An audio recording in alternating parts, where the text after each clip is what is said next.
মেরাজ থেকে হুজুর ফিরে এসেছেন সকালবেলায়, ফজরের নামাজ পড়ে বসেছেন কাবা শরীফে, তিনি বসে আছেন। তো তখন আবু জাহেল আসছে, এসে বলছে মুহাম্মদ সাল্লাল্লাহু আলাইহি ওয়াসাল্লাম প্রত্যেক দিনই তো নতুন নতুন কথা কও, আজকে কোনো নতুন কথা আছে? হুজুর বলেন হ্যাঁ নতুন কথা আছে। কি? বলে এই তো শেষ রাত্রে জিবরাইল আসছিল, আমারে নিয়ে গেল বাইতুল মুকাদ্দাসে, জেরুজালেমে গিয়ে নামাজ পড়লাম, ওইখান থেকে মহাকাশ পাড়ি দিলাম, 7 আকাশ পাড়ি দিলাম, সিদরাতুল মুনতাহা গেলাম, আরশে আজিম ভ্রমণ করলাম, আল্লাহর সাথে কথা কইলাম, জান্নাত জাহান্নাম দেখলাম, তারপরে আবার এই আয়েশা নামাজ পড়িয়া তোমাদের সাথে কথা বলতেছে। আবু জাহেল কয় যে খাইস, যাও মাথাটা একটু ভালো ছিল, এখন তাও সর্বনাশ হয়ে গেছে। কয় মুহাম্মদ সাল্লাল্লাহু আলাইহি ওয়াসাল্লাম তুমি যা বললা এই কথাটা আমি কি হুবহু মানুষের কাছে বলবো? হুজুর বলছেন অবশ্যই বলো গিয়ে। আবু জাহেল চিন্তা করলো দিস ইজ দ্য মোমেন্ট, এটাই হলো আসল সুযোগ পেয়ে গেছে মানুষকে বিভ্রান্ত করার জন্য। সবার আগে ছুটে চললো হযরত আবু বকর রাদিয়াল্লাহু তাআলা আনহুর বাড়িতে, যে বলছেন আবু বকর শুনেছো? বলে কি? মুহাম্মদ সাল্লাল্লাহু আলাইহি ওয়াসাল্লাম এইরকমের কথা বললো, বেচারার মাথাটা যাও ভালো ছিল শেষ। হুজুর বলছেন আবু জাহেল আমার রাসূল কি এরকম বলেছেন? আবু জাহেল বলছে আমার নিজ কানে শুনে আসলাম, এখনো তিনি সেখানে বসা। হযরত আবু বকর বলেন আবু জাহেল আমার আল্লাহর নবী তিনি যদি এরকম কথা বলে থাকেন তাহলে আমি কোনো সন্দেহ পোষণ করি না, অবশ্যই আল্লাহ রাব্বুল আলামিনের হাবিব যা বলেছেন তা সত্য। হযরত আবু বকর রাদিয়াল্লাহু তাআলা আনহু মসজিদে হারামে আসলেন, হুজুরকে জিজ্ঞেস করলেন হুজুর আবু জাহেল আমাকে এই সব কথা বললো, এগুলি কি ঠিক? হুজুর বললেন হ্যাঁ। তিনি ঘটনা বয়ান করলেন। হযরত আবু বকর বললেন হে রাসূল আপনি যা বলেছেন সত্য বলেছেন, আপনার মেরাজ ঠিক হয়েছে, সঠিক হয়েছে, সন্দেহ নাই। হুজুর বলেন আবু বকর তুমি তো শুধু আবু বকর নাও, তুমি সিদ্দিক। সত্যকে যারা অকুণ্ঠ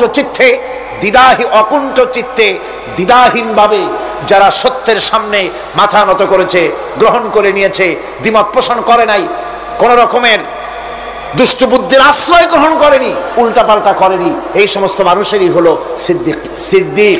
আর এদের দলকেই সিদ্দিকিন বলা হয়। তাহলে নবিয়্যিন, সিদ্দিকিন এনারা হচ্ছেন নেয়ামত প্রাপ্ত। 3 নম্বরে হচ্ছে শুহাদা, সত্যকে যারা সত্যের সাক্ষী দিয়েছে, সত্যের সাক্ষ্যদাতা। সত্য হচ্ছে ইসলাম। সত্য কি? ইসলাম। সত্য হচ্ছে আল্লাহ, সত্য হচ্ছে নবী, সত্য হচ্ছে কোরআন, সত্য হচ্ছে হাদিস। এই মহাসত্যকে যারা স্বীকৃতি দিয়েছে, নিজেদের কথা দিয়ে, কাজ দিয়ে, ধন দিয়ে, সম্পদ দিয়ে, এমনকি নিজের জীবনটা এই রাস্তায় বিলিয়ে দিয়ে মহাসত্যের চিরস্থায়ী সাক্ষী দিয়ে দুনিয়া থেকে যারা বিদায় হলেন ওনারা হচ্ছেন শহীদ। আজ রাস্তাঘাটে শহীদ হয়, যার তার নামের আগে শহীদ বসায় দেয়। শহীদ এত সোজা জিনিস নয়। আল্লাহর রাস্তায় ধর্মের জন্য, ইসলামের জন্য, আল্লাহর জন্য, কোরআনের জন্য, রাসূলের জন্য যারা জীবন দেন তারাই হচ্ছে শহীদ। এই শহীদদের মর্যাদা আল্লাহ রাব্বুল আলামিন এত বেশি মর্যাদা দান করেছেন। শহীদদের মর্যাদা আল্লাহ পাক দিয়েছেন কিয়ামতের দিন শহীদদের কোনো বিচার করা হবে না। আল্লাহ রাব্বুল আলামিন শহীদদেরকে বিনা বিচারে জান্নাত দিয়ে দিবেন। শহীদের বিশাল মর্যাদা, বিরাট মর্যাদা। এই শহীদ শাহাদাতের তামান্না প্রত্যেক মুসলমানের ভিতরে থাকতে হবে। হুজুর বলেছেন শহীদি মওতের যন্ত্রণা পিঁপড়ায় কাটার যন্ত্রণার চাইতে বেশি কিছু নয়। শাহাদাত হচ্ছে এপারে মওত আর ওপারে আল্লাহর সঙ্গে দেখা হয়ে যাবে। শহীদি মওত হচ্ছে আল্লাহর সঙ্গে দেখা করার একটা সেতু বন্ধন, একটি সেতু, একটি ব্রিজ, একটা পুল, একটা সাঁকো। এপারে দুনিয়া, ওপারে আল্লাহ পাকের সঙ্গে দেখা হবে। সুবহানাল্লাহ। ভাইরা, ইসলামের জন্য যারা জীবন দিলেন, যারা শাহাদাত বরণ করলেন, তারা জাতির সম্মানের পাত্র। সেই সম্মান, সেই মর্যাদা আল্লাহ রাব্বুল আলামিন শহীদদের প্রদান করেছেন। হযরত আব্দুল্লাহ জুলবাজাদাইন যার কথা বুখারীতে লেখা হয়েছে। সুবহানাল্লাহ কোন। যুবক মানুষ ইসলাম কবুল করেছেন। ইসলাম কবুল করতে গিয়ে বাড়ি ঘর জায়গা জমি কিছুই ছিল না। ছোট্ট অবস্থায় বাবা মারা গেছে, চাচার ঘরে লালিত পালিত হচ্ছিলেন। এরপরে রাসূলের প্রতি ঈমান আনবেন, চাচার ভয়তে পারেন না। হুজুর হিজরত করলেন। আব্দুল্লাহ তার নাম ছিল, আব্দুল উজ্জা। তিনি চলে গেলেন চাচার কাছে। চাচা গো, মুহাম্মদ সাল্লাল্লাহু আলাইহি ওয়াসাল্লাম আল্লাহর নবী, ব্যাপারে তোমার মত কি? তিনি বলেন আমারও তো তাই মনে হয়। যদি তাই মনে হয় তার উপর ঈমান আনবেন কিনা?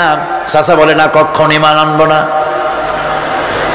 ভাতিজা বলতেছেন চাচাজি, বছরের পর বছর ধরে অপেক্ষা করতেছিলাম, আমি আপনার অধীনে আছি বলে ইসলাম কবুল করতে পারি নাই। আমার ইচ্ছা ছিল আপনি আগে করবেন, তারপরে আপনাকে দেখা দেখি আমি করব। কিন্তু আপনি যখন ইসলাম কবুল করলেন না, আর করবেন না বলে যখন ঘোষণা দিলেন, আপনাকে উপস্থিত রেখে আমি ঘোষণা দিলাম লা ইলাহা ইল্লাল্লাহু মুহাম্মাদুর রাসূলুল্লাহ। চাচা বলছে, ভাতিজা এর পরিণাম জানো? কয় না, জানি না। এর পরিণাম হচ্ছে তুমি আমার বাড়িতে থাকো, আমার বাড়ি ছাড়তে হবে। বললেন রাজি আছি। উট ছাগল ভেড়া ঘোড়া যা দিছি ছাড়তে হবে।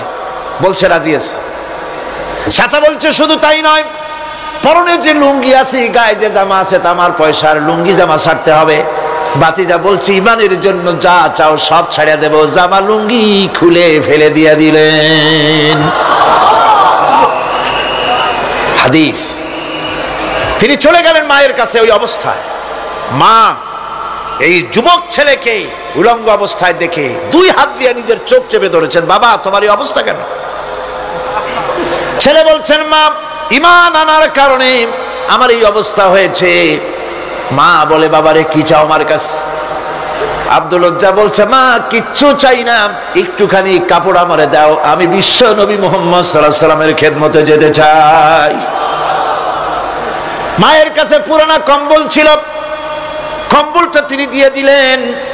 হযরতে এখনো তো সে মুসলমান হয়নি, ওই কম্বলটা ছিঁড়ে নিয়ে দুই টুকরা করে কম্বলটা পরলেন, আদাটা তাতে করে হাঁটু ঢাকে না, আর একটা কোন রকম গায়ে দিলেন। এরপরে হেঁটে হেঁটে কষ্ট করে মদিনায় চলে গেলেন। মসজিদে নববীর ভিতরে ঢুকে দরজার কাছে বসা বিশ্বনবী জনাবে মুহাম্মদ রাসূলুল্লাহ সাল্লাল্লাহু আলাইহি ওয়াসাল্লাম মসজিদে নববীতে, যুবক, হাঁটুর উপরে কাপড়, মাথার চুল উস্কো খুস্কো চেহারা, ক্ষুধার্ত চেহারা। হুজুর জিজ্ঞেস করছেন, তুমি কে? তিনি বললেন, আমার নাম আব্দুল উজ্জা। তোমার এই অবস্থা কেন? তিনি বললেন, হুজুর ঈমান আনার জন্য বাড়ি ঘর জায়গা জমিন উট বাছুর সব হারাইছি, এমনকি পরনের লুঙ্গিও আমারে দেয় নাই, মায়ের কম্বলটা ছিঁড়িয়ে এনেছি। নবীজি আসহাবে সুফফার ভিতরে তাকে বসতে দিলেন, তাকে থাকতে দিলেন, আর বললেন তারে কোরআন শরীফ শিখাবা। আব্দুল উজ্জাকে হুজুর বললেন, তোমার নাম উজ্জা নয়, তোমার নাম আব্দুল্লাহ। হাদিস শরীফে এসেছে আল্লাহর কাছে দুইটা নাম বেশি প্রিয়, একটা হচ্ছে আব্দুল্লাহ আর একটা হচ্ছে আব্দুর রহমান। মুসলমান হলেন। এরপরে আসহাবে সুফফার মধ্যে বসে আছেন, কোরআন শরীফ জোরে জোরে তেলাওয়াত করেন। আসহাবে সুফফা রাসূলের কাছে নালিশ করলেন, অভিযোগ করলেন, হুজুর এই আব্দুল্লাহর কোরআন শরীফ এত জোরে পড়ে, তার চিল্লানির জ্বালায় আমরা বিশ্রাম করতে পারি না। নবীজি বললেন, সাহাবীরা আব্দুল্লাহকে বেশি করে চিল্লাইতে দাও, বাধা দিও না, কারণ তার ঈমান বড় দামের ঈমান হয়েছে, ঈমান আনতে গিয়ে কিছু আনতে পারে নাই, তাকে বাধা দিও না, প্রাণ ভরে চিল্লাইতে দাও, জোরে জোরে পড়তে দাও। ইতিমধ্যে তাবুকের যুদ্ধের রণদামামা বেজে উঠেছে। রোমান সৈন্যরা হুজুরের সঙ্গে যুদ্ধ করবে, জিহাদ করবে, ইসলামকে পরাজিত করার জন্য তারা আক্রমণের প্রস্তুতি নিল। নবীজি রোমানদের সঙ্গে লড়াই হবে বলে সাহাবায়ে কেরামদের কাছে সাহায্য চাইলেন, যার কাছে যা আছে অস্ত্রপাতি জমা করো, টাকা দাও, পয়সা দাও। সবাই মিলে দিতে লাগলেন। দিতে দিতে মহিলারা গলার হার, নাকের ফুল, কানের দুল হুজুরের সামনে স্তূপ হয়ে গেছে, টাকা কড়ি সোনা দানা সব শুদ্ধ। হুজুর বলছেন, সাহাবীরা সবাই তো সব জিনিস দিলে, আমার আবু বকর রে দেখি না কেন? হযরত আবু বকর রাদিয়াল্লাহু তাআলা আনহু একটা পিলারের আড়ালে দাঁড়ানো ছিলেন। হুজুরের ডাক শুনে তিনি আসলেন, হাতে ছোট্ট একটা থলি, চোখে পানি। থলিটা হুজুরের হাতে তুলে দিলেন। হুজুর থলি ছাড়লেন, দেখা গেল কয়েকটা দিরহাম আর কয়েক কেজি গম, আর কিছু নাই। হুজুর তাকালেন, দেখছেন আবু বকর রাদিয়াল্লাহু তাআলা আনহুর চোখের পানিতে দাড়ি ভিজে ভিজে পড়তেছে। হুজুর বললেন, আমার সাহাবীরা, আজ তোমরা সকলে মিলে যে দান করেছো, সেই দানের তুলনায় আবু বকর যে দান করেছে আল্লাহ রাব্বুল আলামিনের কাছে তা বেশি মূল্য হয়েছে। মনের মধ্যে অনেকের প্রশ্ন জাগলো, কেমন করে তা হলো? আমরা এত এত দিলাম। হুজুর জিজ্ঞেস করলেন, ও সাহাবী, তুমি কত দিয়েছো, বাড়ি কত আছে? তিনি বললেন, এত দিছি, এত আছে। তুমি কত দিয়েছো, কত রেখে এসেছো? প্রত্যেকে এরকম বলল। হযরতে ওসমান, হযরতে ওমর, হযরতে আলী রিদওয়ানুল্লাহ তাআলা আলাইহিম আজমাইন, তারাও বললেন, অর্ধেক এনেছি, অর্ধেক থুয়ে আসছি, 2 ভাগ এনেছি, 1 ভাগ রেখে আসছি। সব শেষে নবীজি হযরত আবু বকর রাদিয়াল্লাহু তাআলা আনহুকে প্রশ্ন করলেন, আবু বকর, তুমি কি এনেছো আর বাড়ি কি রেখে এসেছো? হযরত আবু বকর বলেন, ইয়া রাসূলুল্লাহ, ইয়া হাবিবাল্লাহ, আমার বাড়িতে জাগতিক সম্পদ বলতে যা বুঝায় সবটুকু এনে নবীজির কদম মোবারকে দান করে দিয়েছি। আবু বকরের ঘরে এখন আল্লাহ আর তার রাসূল ছাড়া কোনো জিনিস বাকি নাই, যা ছিল সব এনেছি। হুজুর জিহাদে রওনা হলেন 30,000 সৈন্য সাথে, 30 সহস্র সৈন্য নিয়ে নবীজি তাবুকের দিকে চললেন। পথের মধ্যে হযরতে আব্দুল্লাহ এসে হুজুরের সামনে দাঁড়ায় গেছেন। আব্দুল্লাহ এসে বলেন, ইয়া রাসূলুল্লাহ, একটু দাঁড়ান। এই জিহাদে মেয়ে লোক, পুরুষেরা, সাহাবীরা সবাই প্রাণ ভরে দান করলো, কিন্তু আমি এমন এক বান্দা, আল্লাহর কিছুই দিতে পারলাম না। আমার তো দেওয়ার মতো কিছুই নাই হুজুর, আমার দেওয়ার মতো কিছুই নাই। তবে আমি আপনার কাছে দোয়া চাই, আপনি দোয়া করুন, আমি যেন এই যুদ্ধে, এই জিহাদের ময়দানে আমি যেন শহীদ হতে পারি। নবীজি বললেন, একটু বাকল নিয়ে আসো গাছের। একটা গাছের বাকল আনা হলো।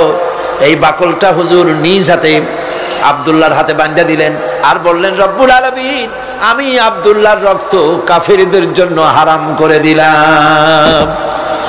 হযরত আব্দুল্লাহ কেঁদে যার যার হয়ে যাচ্ছেন, বলছেন, ইয়া রাসূলুল্লাহ, আমি চাইলাম শহীদ হব, আর আপনি আমার রক্তকে কাফেরদের জন্য হারাম করে দিলেন। হুজুর বলেন, আব্দুল্লাহ রে, এখন যদি তোমার মৃত্যু জ্বরের ভিতর হয়, আল্লাহ রাব্বুল আলামিন তোমারে শাহাদাত নসিব করে দিবেন। তাবুকের ময়দানে হুজুর চলে গেলেন। কয়েকদিন পরে খবর আসলো হুজুরের কাছে, আব্দুল্লাহ কয়েকদিন জ্বর ভোগ করে আব্দুল্লাহ মারা গিয়েছেন। হুজুর বললেন, তার জানাজার ব্যবস্থা করো, কাফন দাফনের ব্যবস্থা করো। ব্যবস্থা হয়ে গেল। রাতের বেলায় দাফন হবে। একজন লোক কবরের কাছে দাঁড়ায় টিম টিম করে একটা আলো নিয়ে দাঁড়ায় আছে, আর একজন লোক কবরের ভিতরে নেমেছেন। 2 ব্যক্তি লাশ 2 হাতে উঁচু করে নিয়ে আসতেছেন কবরের কাছে।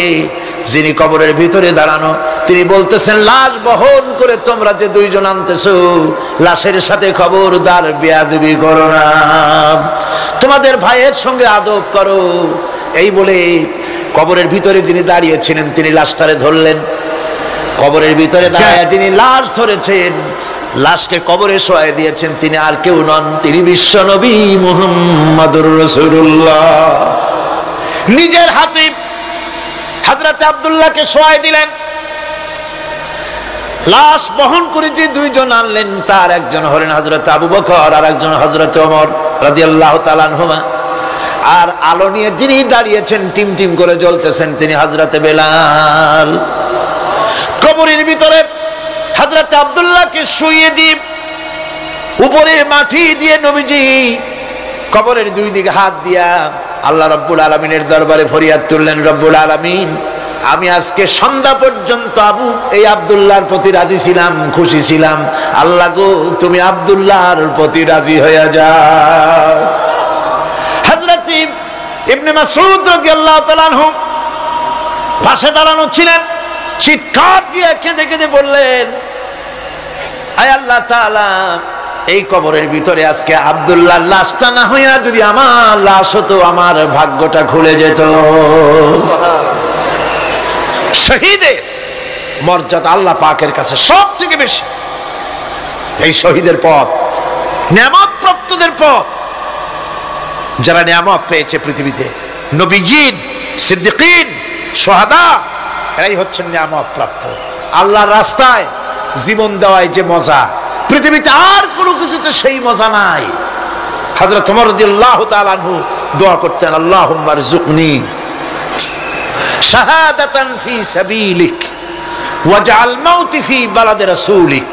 আয় আল্লাহ, তুমি আমাকে শাহাদাতের মত আমাকে দান করো। শাহাদাতের তামান্না প্রত্যেকটি মুসলমানের ভেতরে থাকতে হবে। শহীদ হওয়া যাবে ইসলামের জন্য। সময় হয়তো আসতে পারে, হয়তো এমন সময় আসতে পারে যখন কোরআনের মর্যাদাকে টিকে রাখার জন্য, সুন্নতে নববীকে টিকে রাখার জন্য জান দেওয়া লাগতে পারে। তখন কি আপনারা জীবন দিতে পারবেন?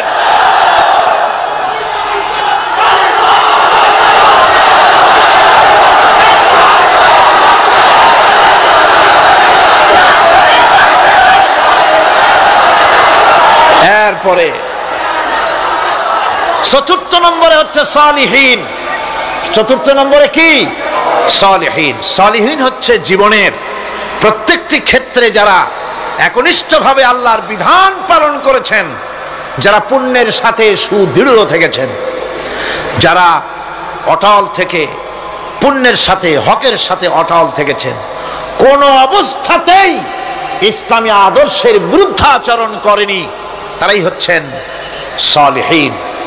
ইসলামের আদর্শ ছাড়ে নাই, পরিত্যাগ করে নাই, জীবনের সবকিছুর বিনিময় এটাকে আঁকড়ে ধরে থেকেছেন, ইসলামী আদর্শের পরিপন্থী কিচ্ছু করেন নাই।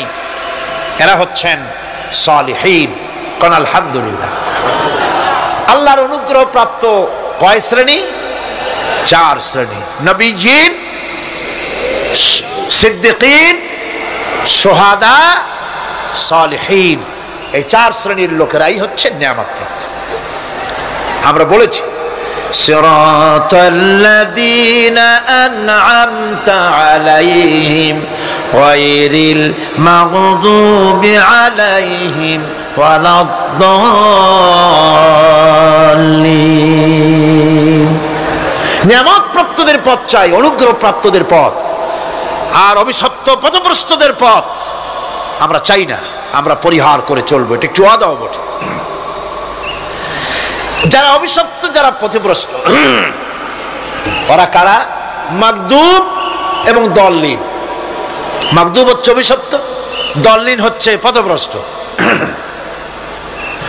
দুনিয়ার সমস্ত মুফাসসিরিন, মুহাদ্দিসিন সব একমত, মাগদুব হচ্ছে ইহুদিরা। মাগদুব কারা? বলেন না কারা? আর দল্লিন, অভিশপ্ত কারা? খ্রিস্টানেরা। বলেন কারা? একটুখানি জোরে সোরে দরুদ শরীফ পড়েন। সালাতুন ইয়া রাসূলুল্লাহ আলাইকুম, সালামুন ইয়া হাবিবাল্লাহ আলাইকুম। জোরে পড়েন।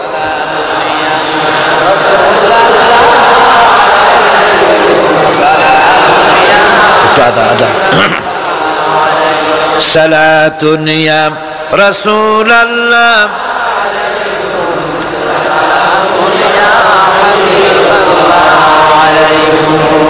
ভাইরা, ইহুদিদের অভিশপ্ত হওয়ার কারণটা কি? আল্লাহ রাব্বুল আলামিন বলেন, শোনো কারণ কি।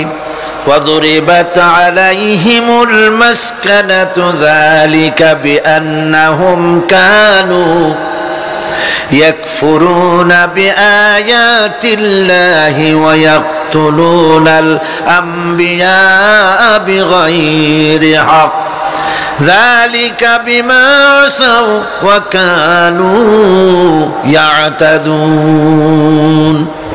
তাদের উপর দারিদ্র এবং অসহায়তার অভিশাপ বর্ষিত হয়েছে। এর কারণ হলো তারা আল্লাহ পাকের আয়াতকে অস্বীকার করেছে, তারা অকারণে আল্লাহর নবীদেরকে হত্যা করেছে এবং প্রত্যেকটি ব্যাপারে আল্লাহর শরীয়তের সীমা লঙ্ঘন করেছে। যুরিবাত আলাইহিমুল যিল্লাতু ওয়াল মাসকানা ওয়া বাউ বিগাদাবিন মিনাল্লাহ।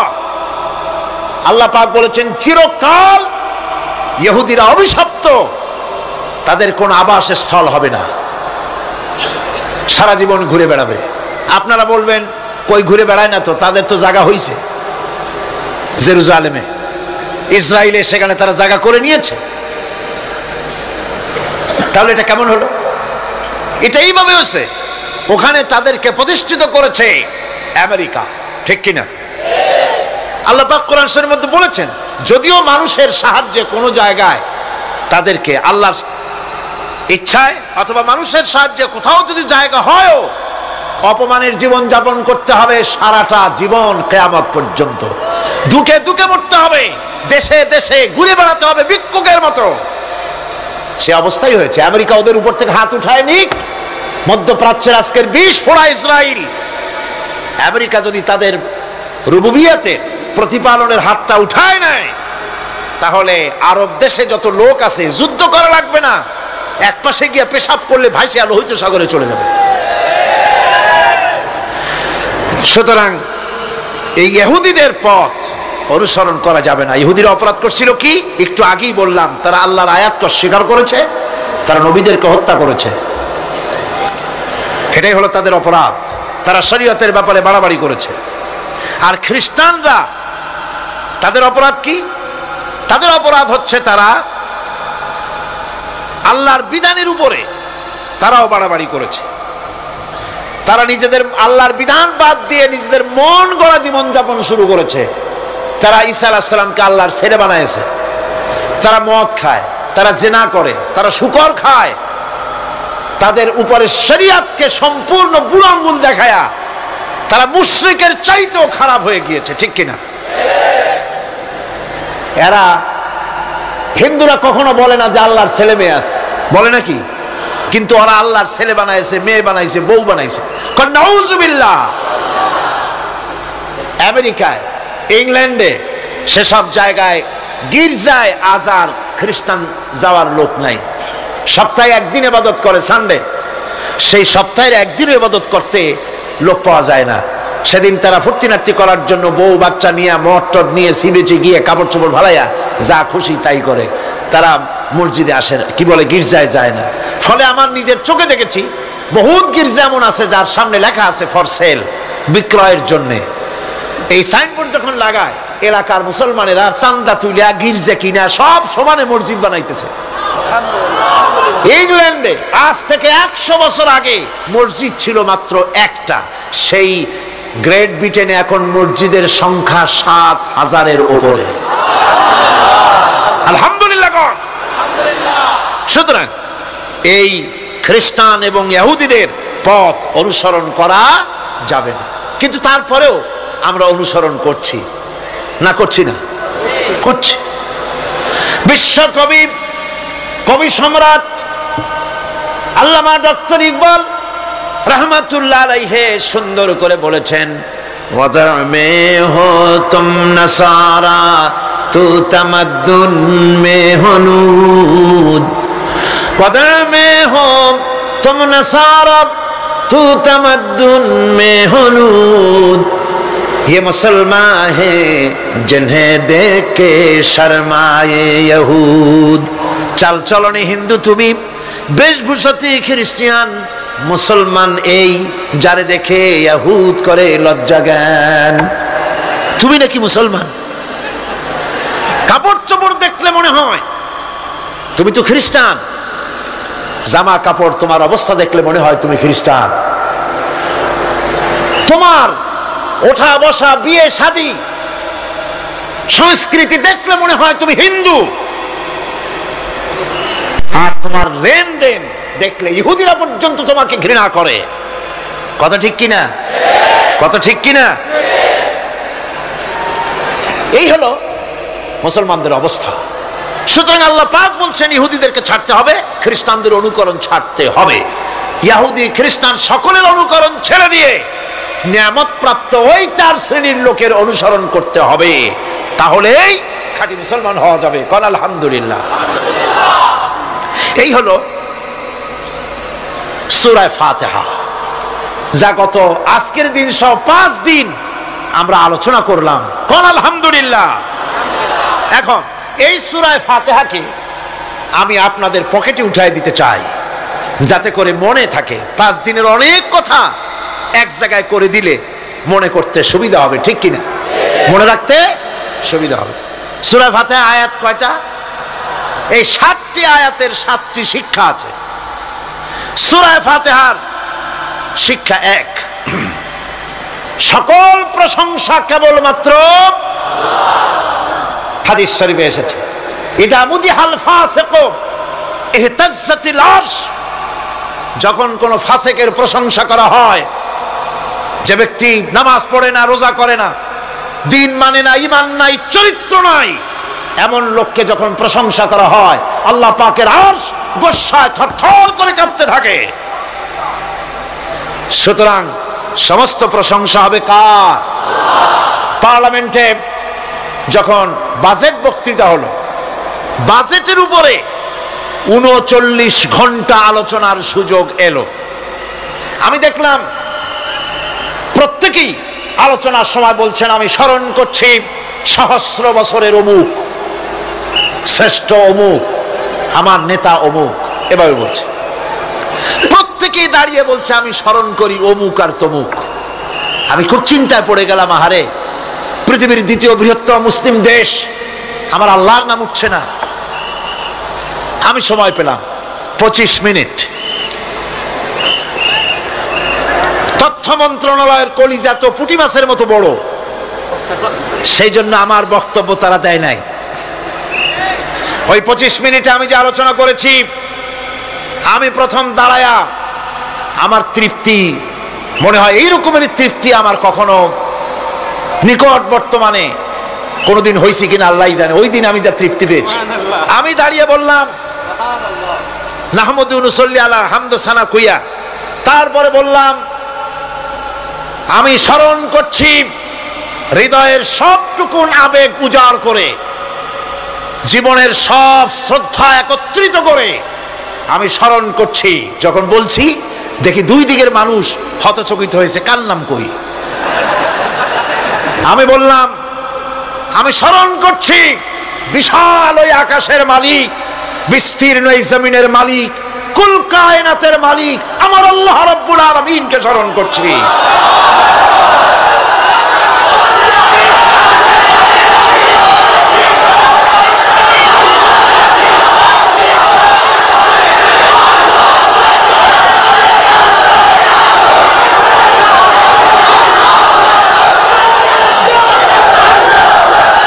সুতরাং আমি দারুণ তৃপ্তি পেয়েছি। আপনাদেরকেও বলি, প্রশংসা হবে কেবলমাত্র আল্লাহ পাকের। প্রশংসা কার? আর প্রশংসা হবে বিশ্ব নবী জনাবে মুহাম্মদ রাসূলুল্লাহ সাল্লাল্লাহু আলাইহি ওয়াসাল্লাম। চিৎকার মেরে সারা জীবন আল্লাহ এবং রাসূলের প্রশংসা করতেই থাকবো ইনশাআল্লাহ। আমাদের করতে হবে, মুসলমানদের দায়িত্ব। আর প্রশংসা করব যারা আমার রাসূলের, আল্লাহর হুকুম মানে আর আমার রাসূলের অনুসরণ অনুকরণ যারা করে, তারা আমাদের সম্মানের পাত্র। আলহামদুলিল্লাহ। 2, শেষ বিচারের একমাত্র মালিক হচ্ছেন আল্লাহ পাক। সূরা ফাতিহার 2য় শিক্ষা, শেষ বিচারের দিন, ডে অফ জাজমেন্ট, শেষ বিচারের দিনের মালিককে? একচ্ছত্র অধিপতি আল্লাহ রাব্বুল আলামিন। যেদিন কেউ কথা বলতে পারবে না আল্লাহ পাকের নির্দেশ ছাড়া, সেই হাসরের মাঠের একচ্ছত্র মালিক আল্লাহ পাক। সুপ্রিম কোর্টের সুপ্রিম কোর্ট, সমস্ত জাস্টিসদের জাস্টিস হবেন আল্লাহ সুবহানাহু ওয়া তাআলা। এটা হলো 2য় শিক্ষা, মনে রাখতে হবে। সেদিন আল্লাহ পাক তিনি বিচার করবেন, কঠিন বিচার হবে সেদিন, এটা মনে রাখতে হবে। 3 নম্বরের শিক্ষা হচ্ছে সূরা ফাতিহার শিক্ষা নাম্বার 3, জীবনের সকল ক্ষেত্রে গোলামি, আনুগত্য, দাসত্ব একমাত্র কেবলমাত্র শুধুমাত্র আল্লাহ রব্বুল আলামিনের। গোলামি কার হবে? চিল্লায় বলেন কার হবে? 3। 4 নম্বরে সাহায্য চাইতে হবে কেবলমাত্র কার কাছে? আল্লাহ পাকের কাছে। 5 হেদায়েতের গ্রন্থ হিসাবে গ্রহণ করতে হবে আল্লাহ পাকের কোরআনে কারীমকে। 6 অনুসরণ করতে হবে কেবলমাত্র নবীজিন, সিদ্দিকিন, শুহাদা, সালেহিনদেরকে। 7 জীবনের সকল স্তর থেকে ইহুদি এবং নাসারাদের প্রভাব মুক্ত করতে হবে নিজের জীবনকে। ইহুদি, নাসারা, আল্লাহ বিরোধী যারা মুশরিক, নাস্তিক, মুরতাদ, এই সবগুলি থেকে নিজেকে মুক্ত করতে হবে। গোলামি হবে কেবলমাত্র আল্লাহ পাকের। আর এইভাবে 7টি আয়াতের 7টি শিক্ষা আপনাদের সামনে পেশ করলাম। আল্লাহ রাব্বুল আলামিন এগুলি যেন মানার তৌফিক আমাদের দেন, আমরা বলি আমিন। আর জোরে বলেন আমিন। বন্ধুগণ, গায়রিল মাগদুবি আলাইহিম ওয়ালাদ-দাল্লিন আমরা পড়ি, ইহুদি এবং খ্রিস্টানের পথ অনুসরণ করব না বলি, কিন্তু এই তো 1 জানুয়ারি আসতেছে। 1 জানুয়ারি 1997 সন 31 ডিসেম্বর রাত 12টা 1 মিনিটের সময় বাংলাদেশের শহর সমূহে বাজি পোড়ানো শুরু হয়। কথা ঠিক কিনা? আমি জিজ্ঞেস করতে চাই, এটা কি খ্রিস্টানের দেশ? জোরে বলেন, এটা কি খ্রিস্টানের দেশ? অবশ্য আমাদের দেশে খ্রিস্টান, হিন্দু, বৌদ্ধ যারা আছে তারাও আমাদের নাগরিক, সন্দেহ নাই। কিন্তু এই দেশ হচ্ছে পৃথিবীর 2য় বৃহত্তম মুসলিম দেশ। খ্রিস্টানেরা নববর্ষ উদযাপনের জন্য বাজি পোড়াক, ফুর্তি করুক, যা বললে তাই করুক, কিন্তু একজন মুসলমান এই নববর্ষ উদযাপনের জন্য বাজি পোড়াতে পারে না, বোমা ফুটাতে পারে না, ফুর্তি করতে পারে না। মানে নাই, জাস্টিফিকেশন নাই। এটা যদি করা হয় আপনি খ্রিস্টানদের গোলামি করছেন, এটাই প্রমাণিত হবে। 1 বৈশাখ নববর্ষ উদযাপন করা হয় আমাদের দেশে। আজ 2-4 বছর ধরে শুরু হয়েছে 1 বৈশাখ উদযাপন করা। 1 বৈশাখে সকালবেলায় বাসন্তী রঙের শাড়ি পরে সারা রাত রাস্তায় আলপনা এঁকে রমনা লেকের পাশে গিয়ে যুবতী আর যুবকরা বাসন্তী রঙের শাড়ি পরে সূর্য উদয়ের পানে করজোড়ে সেদিকে তাকিয়ে বলে, এসো হে নববৈশাখ, স্বাগতম হে। বৈশাখ বলে, বাবাজিরা আমারে ডাকতেছো? ওয়েট এন্ড সি, অপেক্ষা করো, আসতেছি। যে বৈশাখকে ডাকা হলো, স্বাভাবিক বৈশাখ কাল বৈশাখীর রুদ্র রূপ ধারণ করে 180 মাইল স্পিডে এসে বাড়ি ঘর কল কারখানা ভাঙ্গিয়া জনমের মতো স্বাগতম হে।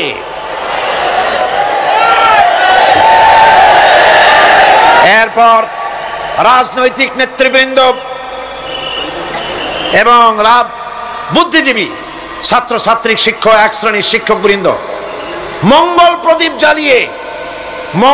প্রদীপ জ্বালিয়ে দিনের সূচনা করেন। কুকুরের মুখোশ, গাধার মুখোশ, কুমিরের মুখোশ পরে মিছিল করেন। ঢোল আরো কি হাবিজাবি বাজাইয়া ফুর্তির চোটে শীতই পড়বে না খারাপ হয়ে থাকবে দিশা করতে পারে না। ঠিক কিনা কোন? আমি জিজ্ঞেস করি, 1 বৈশাখের সাথে উদযাপন, নববর্ষ উদযাপনের সাথে মুখোশ পরার সম্পর্ক কি? গরু আর গাধার শুকরের মুখোশ পরে আপনি কি বুঝাতে চান যে নতুন বছরটা জাতির সাথে গাধার মতো ব্যবহার করবেন অথবা কুকুরের মতো? নাউযুবিল্লাহি মিন যালিক।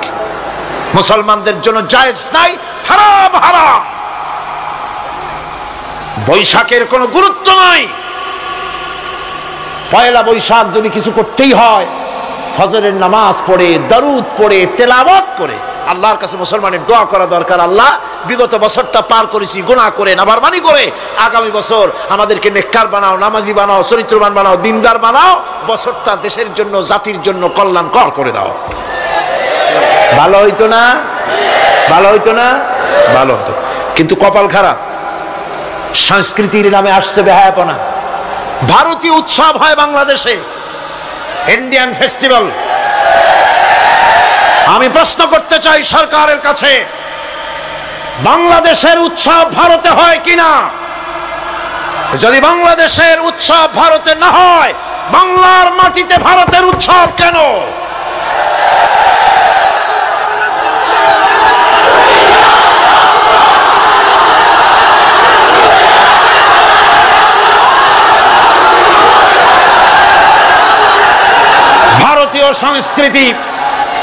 ভারতীয় সংস্কৃতি মুসলমানদের জন্য এইডসের চাইতেও মারাত্মক।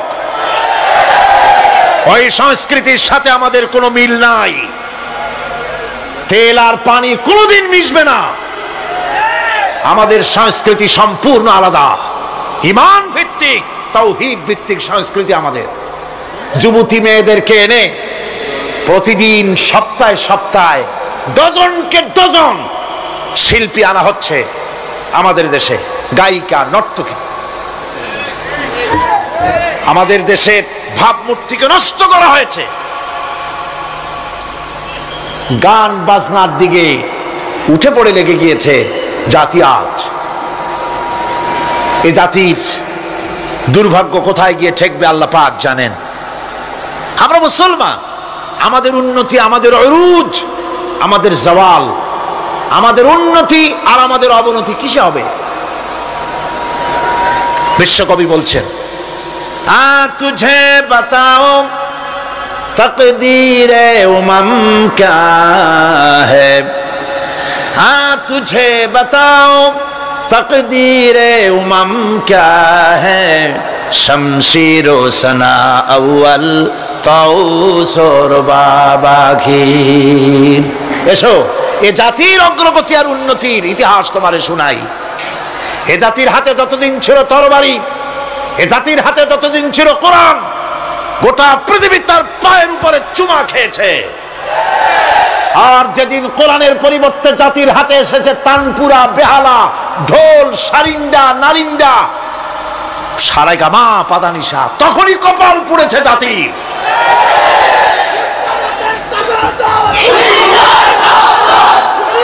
আজ আমাদের দেশে স্বাধীনতার রজত জয়ন্তী উদযাপন হয়েছে, শুধু গান আর গান, নাচ আর নাচ। সরকারের কোটি কোটি টাকা খরচ হয়েছে। স্বাধীনতার জন্য তো উৎসব করবই। স্বাধীনতা থাকলে আমরা থাকব, স্বাধীনতা না থাকলে আমরা গোলাম হয়ে যাব, ঠিক কিনা? কিন্তু আমার পদ্ধতি আলাদা, আমার ইসলামের পদ্ধতি আলাদা। আমরা হিন্দুর মতো, খ্রিস্টানের মতো নাচতে পারি না, গাইতে পারি না, ঢোল বাজাতে পারি না। বিজয় এলে কি করবেন আল্লাহ শিখাই দিয়েছেন। কে শিখিয়েছে? আল্লাহ রাব্বুল আলামিন বলেন, ইযা জাআ নাসরুল্লাহি ওয়াল ফাত ورأيت الناس يدخلون في دين الله أفواجا فسبح بحمد ربك واستغفر إنه كان توابا। আল্লাহর পক্ষ থেকে যখন বিজয় আসবে, ও নবী, বিজয় যখন আসবে আল্লাহর পক্ষ থেকে, তখন আপনি দেখতে পাবেন আল্লাহর পক্ষ থেকে মদদ, বিজয় যখন আসবে, দলে দলে লোক ইসলামের মধ্যে প্রবেশ করবে। এই বিজয় দেখে আপনি কি করবেন? আপনার জন্য দায়িত্ব তখন, ফাসাব্বিহ বিহামদি রাব্বিকা ওয়াস্তাগফির ইন্নাহু কানা তাওয়াবা। আপনি বেশি করে ইস্তিগফার করুন, বেশি করে তাসবিহ পড়ুন। রাসূল করিম সাল্লাল্লাহু আলাইহি ওয়াসাল্লাম এই সূরা নাযিল হওয়ার পর, ইসলামের চূড়ান্ত বিজয়ের মুহূর্তে এই সূরা যখন নাযিল হলো, রাসূল করিম সাল্লাল্লাহু আলাইহি ওয়াসাল্লাম হাদিস শরীফে এসেছে, সারাক্ষণ বেশিরভাগ পড়তেন সুবহানাকা আল্লাহুম্মা ওয়া বিহামদিকা নাস্তাগফিরুকা ওয়া নাতুবু ইলাইক। সুবহানাকা পড়েন, সুবহানাকা আল্লাহুম্মা ওয়া বিহামদিকা নাস্তাগফিরুকা ওয়া নাতুবু ইলাইক। রাসূল করিম সাল্লাল্লাহু আলাইহি ওয়াসাল্লামকে হযরত আয়েশা সিদ্দিকা রাদিয়াল্লাহু তাআলা আনহা জিজ্ঞেস করেছেন, হুজুর আপনি এখন এই দোয়াটা এত বেশি বেশি করতেছেন কেন? হুজুর বলেছেন, এটা আমাকে পড়তে বলা হয়েছে, আমাকে ইস্তেগফার করতে বলা হয়েছে, আমাকে তাসবিহ করতে বলা হয়েছে। অর্থাৎ বিজয়ে বিনয়ী হও, স্বাধীনতা দেন আল্লাহ, টিকায় রাখার মালিকও সে আল্লাহর প্রতি রুজু হতে হবে, মাথা নত করতে হবে। ঢোল বাজাইয়া জাতির স্বাধীনতা রক্ষা করা যাবে না। গান গে নাটক করে ভারতীয় সংস্কৃতির উলঙ্গ বেহায়া নর্তকী এনে বাংলাদেশের স্বাধীনতা রক্ষা করা যাবে না। স্বাধীনতা রক্ষা করতে পারবে ইমানদার সাহসী সরকার। ইমানদার হতে হবে, সাহসী হতে হবে। স্পষ্ট করে ভারতকে জানিয়ে দিতে হবে, বাংলাদেশের বুকের উপর থেকে ট্রানজিট দেওয়া হবে না, হবে না, হবে না। আমাদের চট্টগ্রামের এই চট্টগ্রামের পোর্টকে থামুন, চট্টগ্রামের বীর চট্টলার পোর্টকে ভারতের জন্য উন্মুক্ত হতে দেওয়া হবে না। এদেশের লক্ষ লক্ষ মানুষের জীবন যেতে পারে, ভারতকে ট্রানজিট দেব না। ভারতকে ট্রানজিট দেওয়ার অর্থ হল ভারতের সেনাবাহিনীকে বাংলাদেশকে ওয়েলকাম করা, ভারতের ডেঙ্গু জ্বর, তাদের এইডস রোগ বাংলাদেশে আমদানি করা, বাংলাদেশকে ভুটান সিকিমের মতো ভারতের গোলাম বানিয়ে দেওয়া।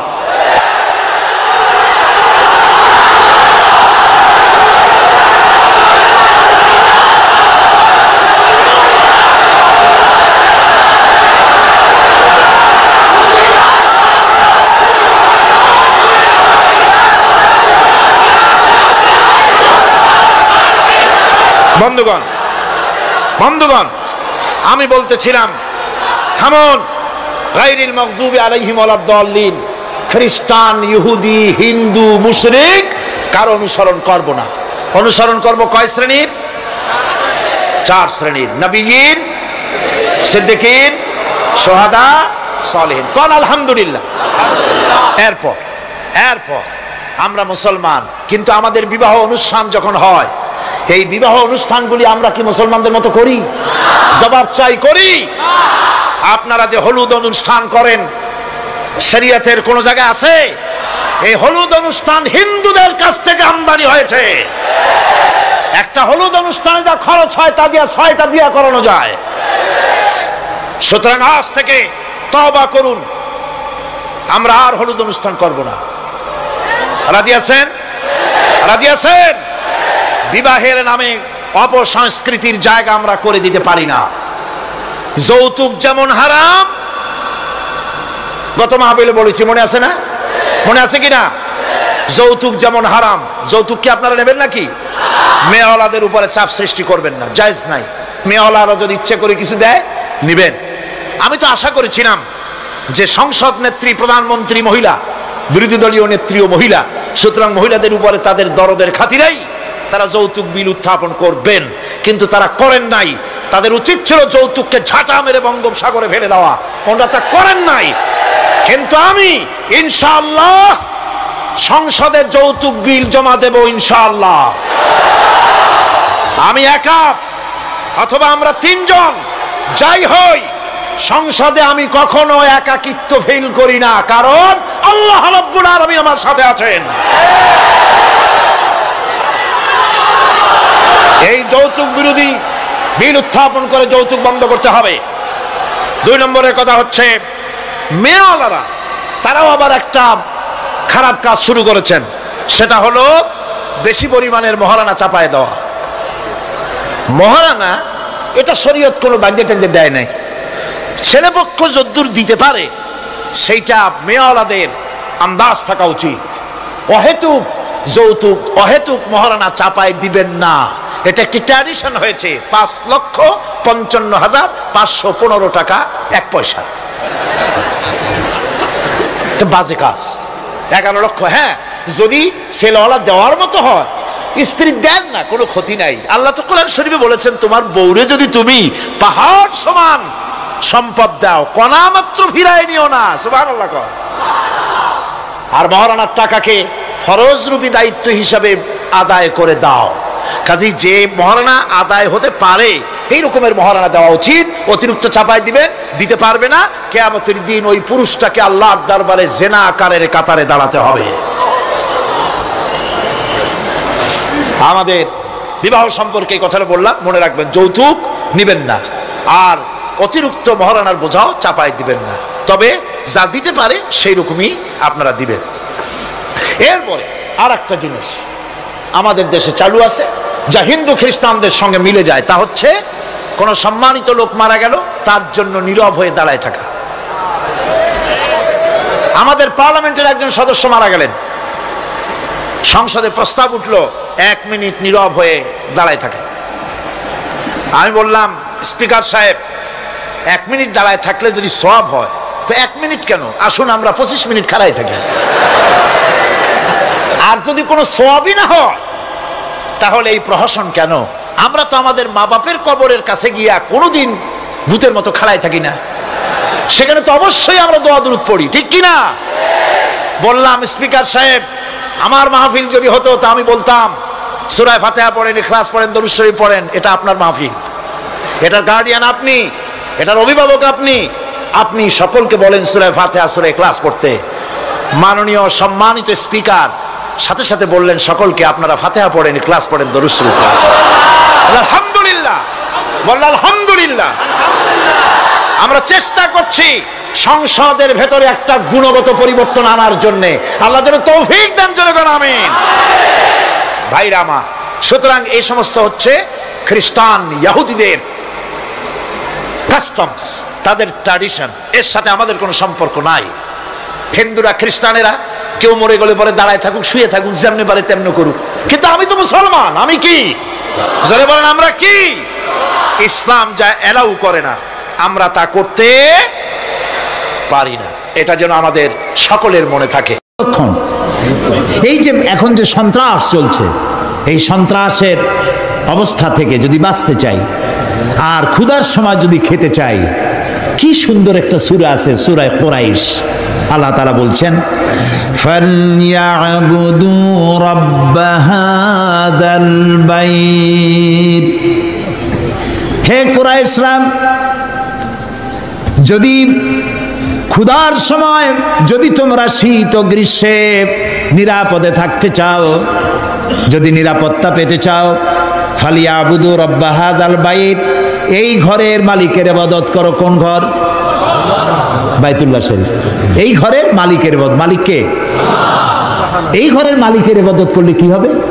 আল্লাহ তাআলা বলেন, আল্লাযী আত'আমাহুম মিন জু'ইন ওয়া আমানাহুম মিন খাউফ। এই ঘরের মালিকের ইবাদত করো, কি হবে? ক্ষুধার সময় তিনি খাদ্য দিবেন, ভীতির সময় তিনি নিরাপত্তা দান করবেন। সুবহানাল্লাহ। আমরা তো এটাই চাই, আমার ক্ষুধার সময় খাবার চাই, ভীতির সময় নিরাপত্তা চাই। কে দিতে পারবেন? কে দিতে পারবেন? আল্লাহ তাআলা দিতে পারবেন। আমরা কি জান্নাতে যেতে চাই? বলেন, যেতে চাই? আল্লাহ তাআলা বলেন, জান্নাতে যদি যেতে চাও, ফাদখুলি ফি ইবাদি ওয়াদখুলি জান্নাতি। আমার গোলামীর মধ্যে শামিল হও। ফাদখুলি ফি ইবাদি, আমার বান্দাদের মধ্যে শামিল হয়ে যাও। ওয়াদখুলি জান্নাতি, এরপর আমার জান্নাতে চলে যাও। গোলাম না হইয়া শিরক বিইবাদাতি রাব্বিহি আহাদা, এবং আল্লাহর ইবাদতের মধ্যে কাউকে শরীক স্থাপন করো না। শিরক কোন অবস্থাতে করা যাবে না। শিরক সম্পর্কে নবী করিম সাল্লাল্লাহু আলাইহি সাল্লাম একটা দৃষ্টান্ত দিয়েছেন, দারুণ দৃষ্টান্ত। শিরক কি ভয়াবহ জিনিস। শিরক সহজে বোঝা যায় না, সওয়াবের নিয়তেও মানুষ শিরক করে।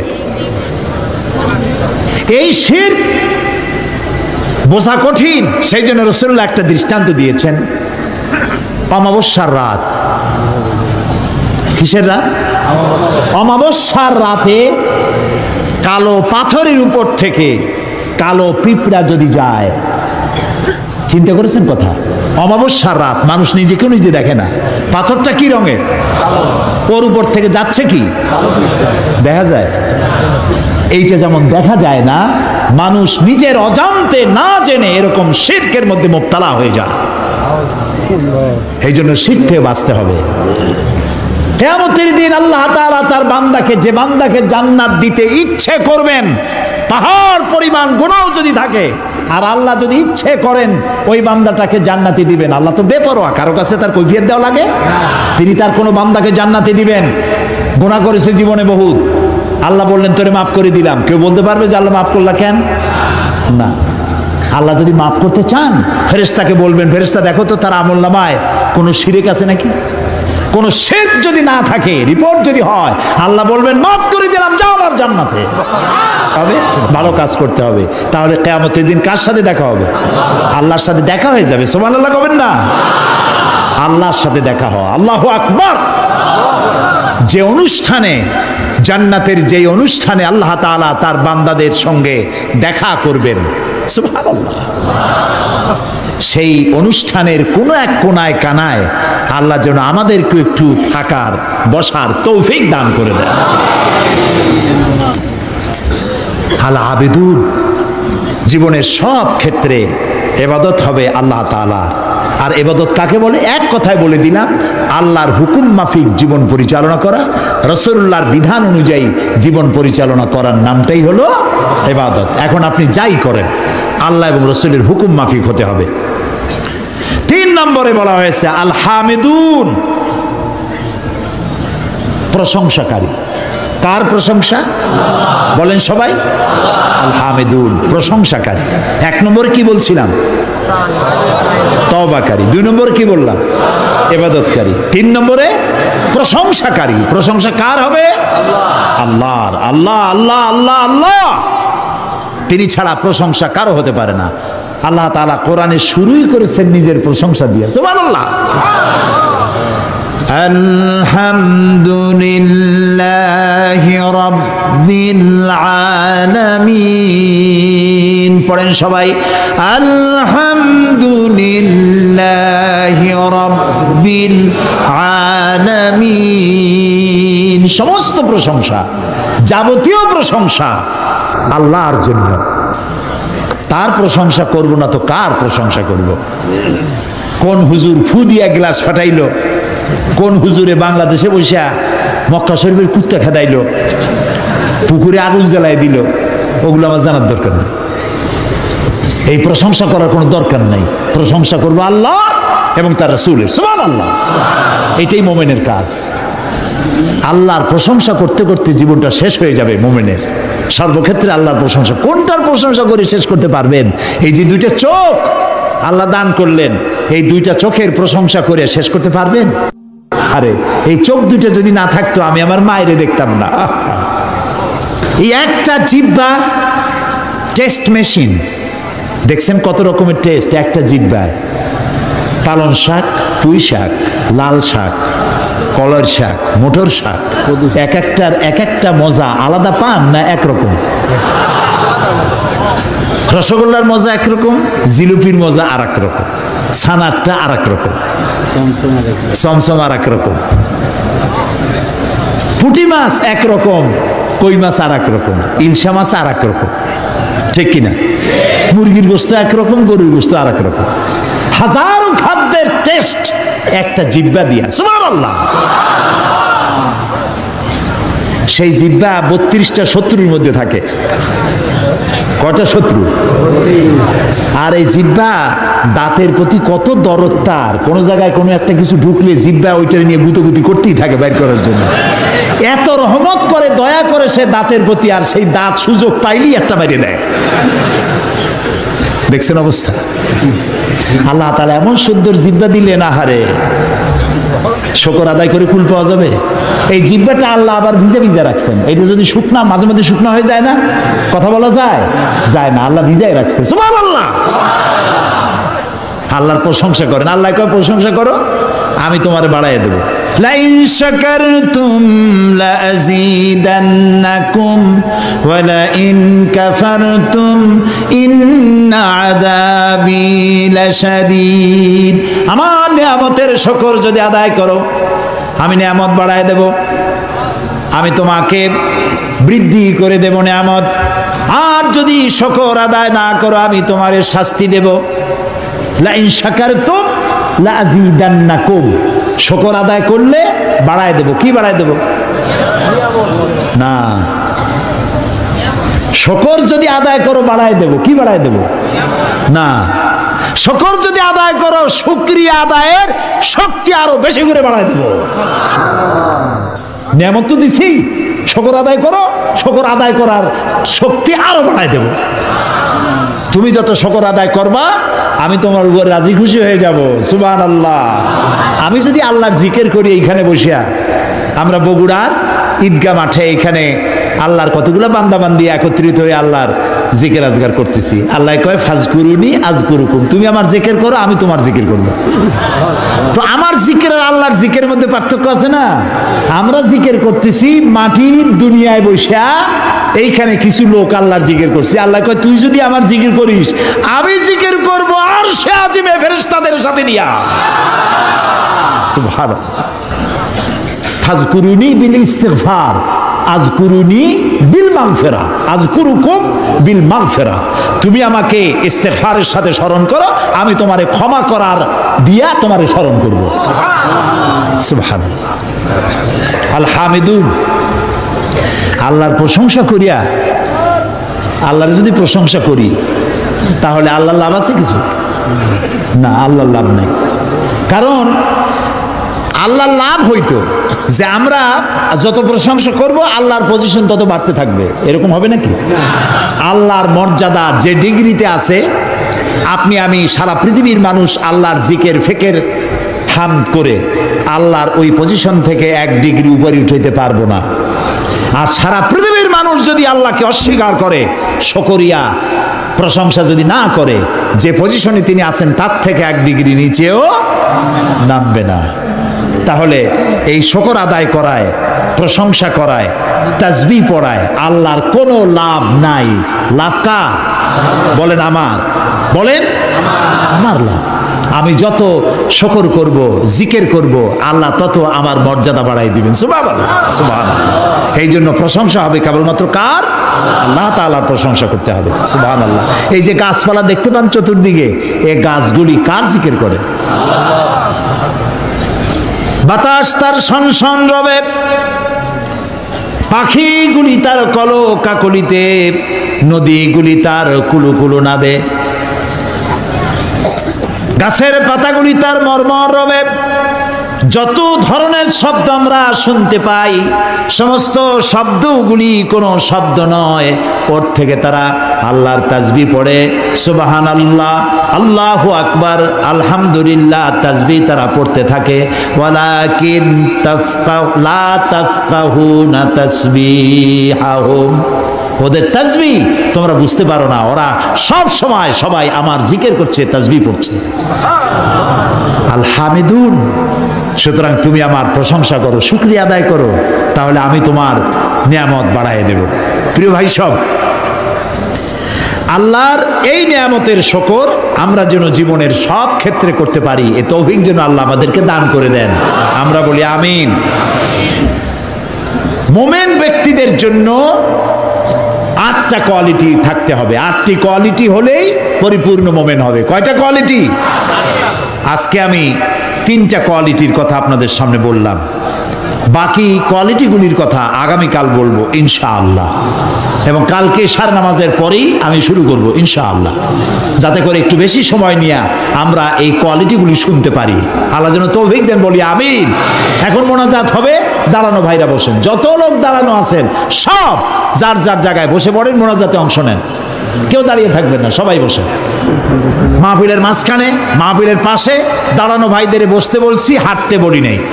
আর মোনাজাতের কথা শুনে যদি কেউ হাঁটে, তাকে চিন্তা করা দরকার আল্লাহর ফেরেশতাদের ক্যামেরায় আপনার ছবি কিভাবে উঠবে।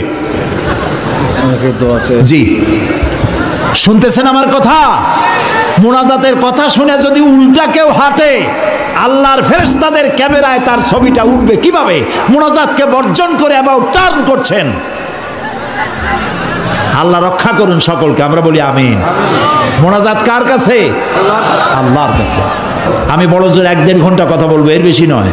সেই জন্য আপনার স্ত্রী, আপনার মেয়ে, আপনার বোন, আপনার মা সকলে আপনাদের মেয়েদেরকে এখানে পৌঁছায় দিবেন। একটা মা যদি ভালো হয়, একটা সংসার ভালো হয়ে যায়, ঠিক না ভাই? মা বোনদেরকে তাদের তো শোনার কোনো সুযোগ হয় না, মসজিদে যাইতে পারে না। কারা যে দেওয়ালে দেওয়ালে লেখে মহিলাদের মসজিদে যাওয়া হারাম, ঈদগাহ মাঠে যাওয়া হারাম, গণতন্ত্র হারাম, লং মার্চ হারাম, পার্লামেন্ট হারাম। মনে হয় তাদের কাছে একটা কিতাব আছে, কিতাবের নামটা হচ্ছে কিতাবুল হারাম। ওখানে হারাম ছাড়া কিচ্ছু নাই। গণতন্ত্র হারাম যারা বলে, এই জাহেলদেরকে জিজ্ঞেস করতে চাই, ক্ষমতা পরিবর্তনের জন্য গণতন্ত্র না থাকলে পদ্ধতি কি? কেমনে ক্ষমতা যাবে মানুষ? সরকারের পরিবর্তন কিভাবে হবে? সুতরাং আজকের যারা বোমাবাজ, যারা দেওয়ালে দেওয়ালে রাস্তায় রাস্তায় যারা লেখে গণতন্ত্র হারাম, এই বোমাবাজ ওরাই। শহরে যেখানে যেখানে লেখা আছে গণতন্ত্র হারাম, পুলিশের দায়িত্ব এগুলি রং দিয়ে মুছে ফেলো। এই ধরনের লেখা যারা লেখে গ্রেফতার করো। এরা জাতির দুশ্মন। কে তোমাকে শিখিয়েছে লং মার্চ হারাম? কে তোমাকে বলেছে গণতন্ত্র হারাম? কি এর বাইয়েনাত পত্রিকা হাবিজাবি জাহিল, লেখা জানে না, পড়া জানে না, হাবিজাবি রাস্তায় সব জায়গায় লিখে গেছে তাহাজ্জুদের নামাজ জামাতে পড়া হারাম, মেয়ে লোকের ঈদের জামাতে যাওয়া হারাম। আরে বেটা, রাসূলুল্লাহ সাল্লাল্লাহু আলাইহি ওয়াসাল্লাম ঈদের দিন মেয়ে লোকদেরকে ডেকে ডেকে ঈদের ময়দানে নিয়ে যেতেন। মহিলাদের যে অধিকার ইসলাম দিয়েছে, তোমাদের মতো জাহিলরা মেয়েদেরকে সে অধিকার থেকে বঞ্চিত করেছে। সুতরাং সতর্ক হতে হবে। দেওয়ালে কারা লেখে, রাতের বেলায় দেখতে হবে কারা লিখতে আসে, গ্রেফতার করো, পিটাইয়ে হাত ভেঙে দাও। এ দায়িত্ব আপনাদের না পুলিশের, আপনারা আবার হাত বাঁধতে যান না। আমি আগামীকাল বলবো ইনশাআল্লাহ।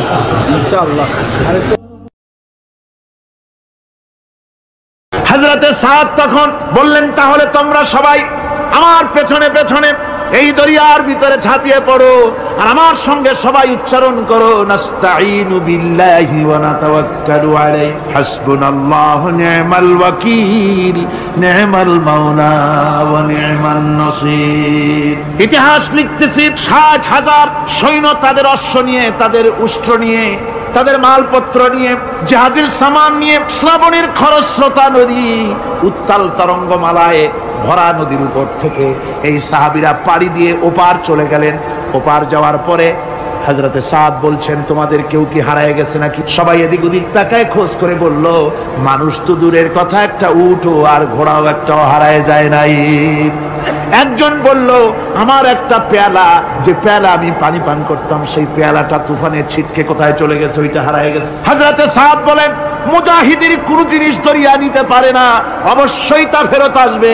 এই কথা তিনি বলতেছিলেন, হঠাৎ করে দরিয়ার কিনারে একটা আওয়াজ হলো, দেখা গেল তুফানের ভিতরে সেই হারানো বাটিটা তাদের মধ্যে ফিরে এসেছে। আল্লাহু আকবার। মুজাহিদদেরকে সাহায্য করেন স্বয়ং আল্লাহ রাব্বুল আলামিন। আফ্রিকার জঙ্গলের কাছে ভিন্ন ইতিহাস, জঙ্গলের কাছেই মুসলমানদেরকে থাকতে দেওয়া হয়েছে। মনে করা হয়েছিল জঙ্গলের সমস্ত হিংস্র প্রাণীরা এই মুসলমানদের শেষ করে দেবে, যুদ্ধ করা লাগবে না। হযরতে সাদ সে অবস্থা বুঝতে পারলেন, তিনি একটা মঞ্চ তৈরি করলেন।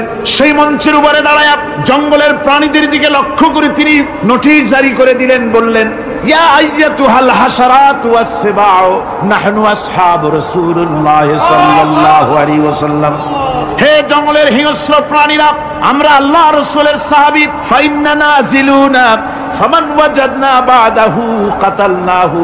আমরা রাসূলের সাহাবী, এইখানে আল্লাহর দ্বীনকে কায়েম করার জন্য আমরা এসেছি, আল্লাহর কলেমার আওয়াজ নিয়ে আমরা এখানে রাত কাটাবো।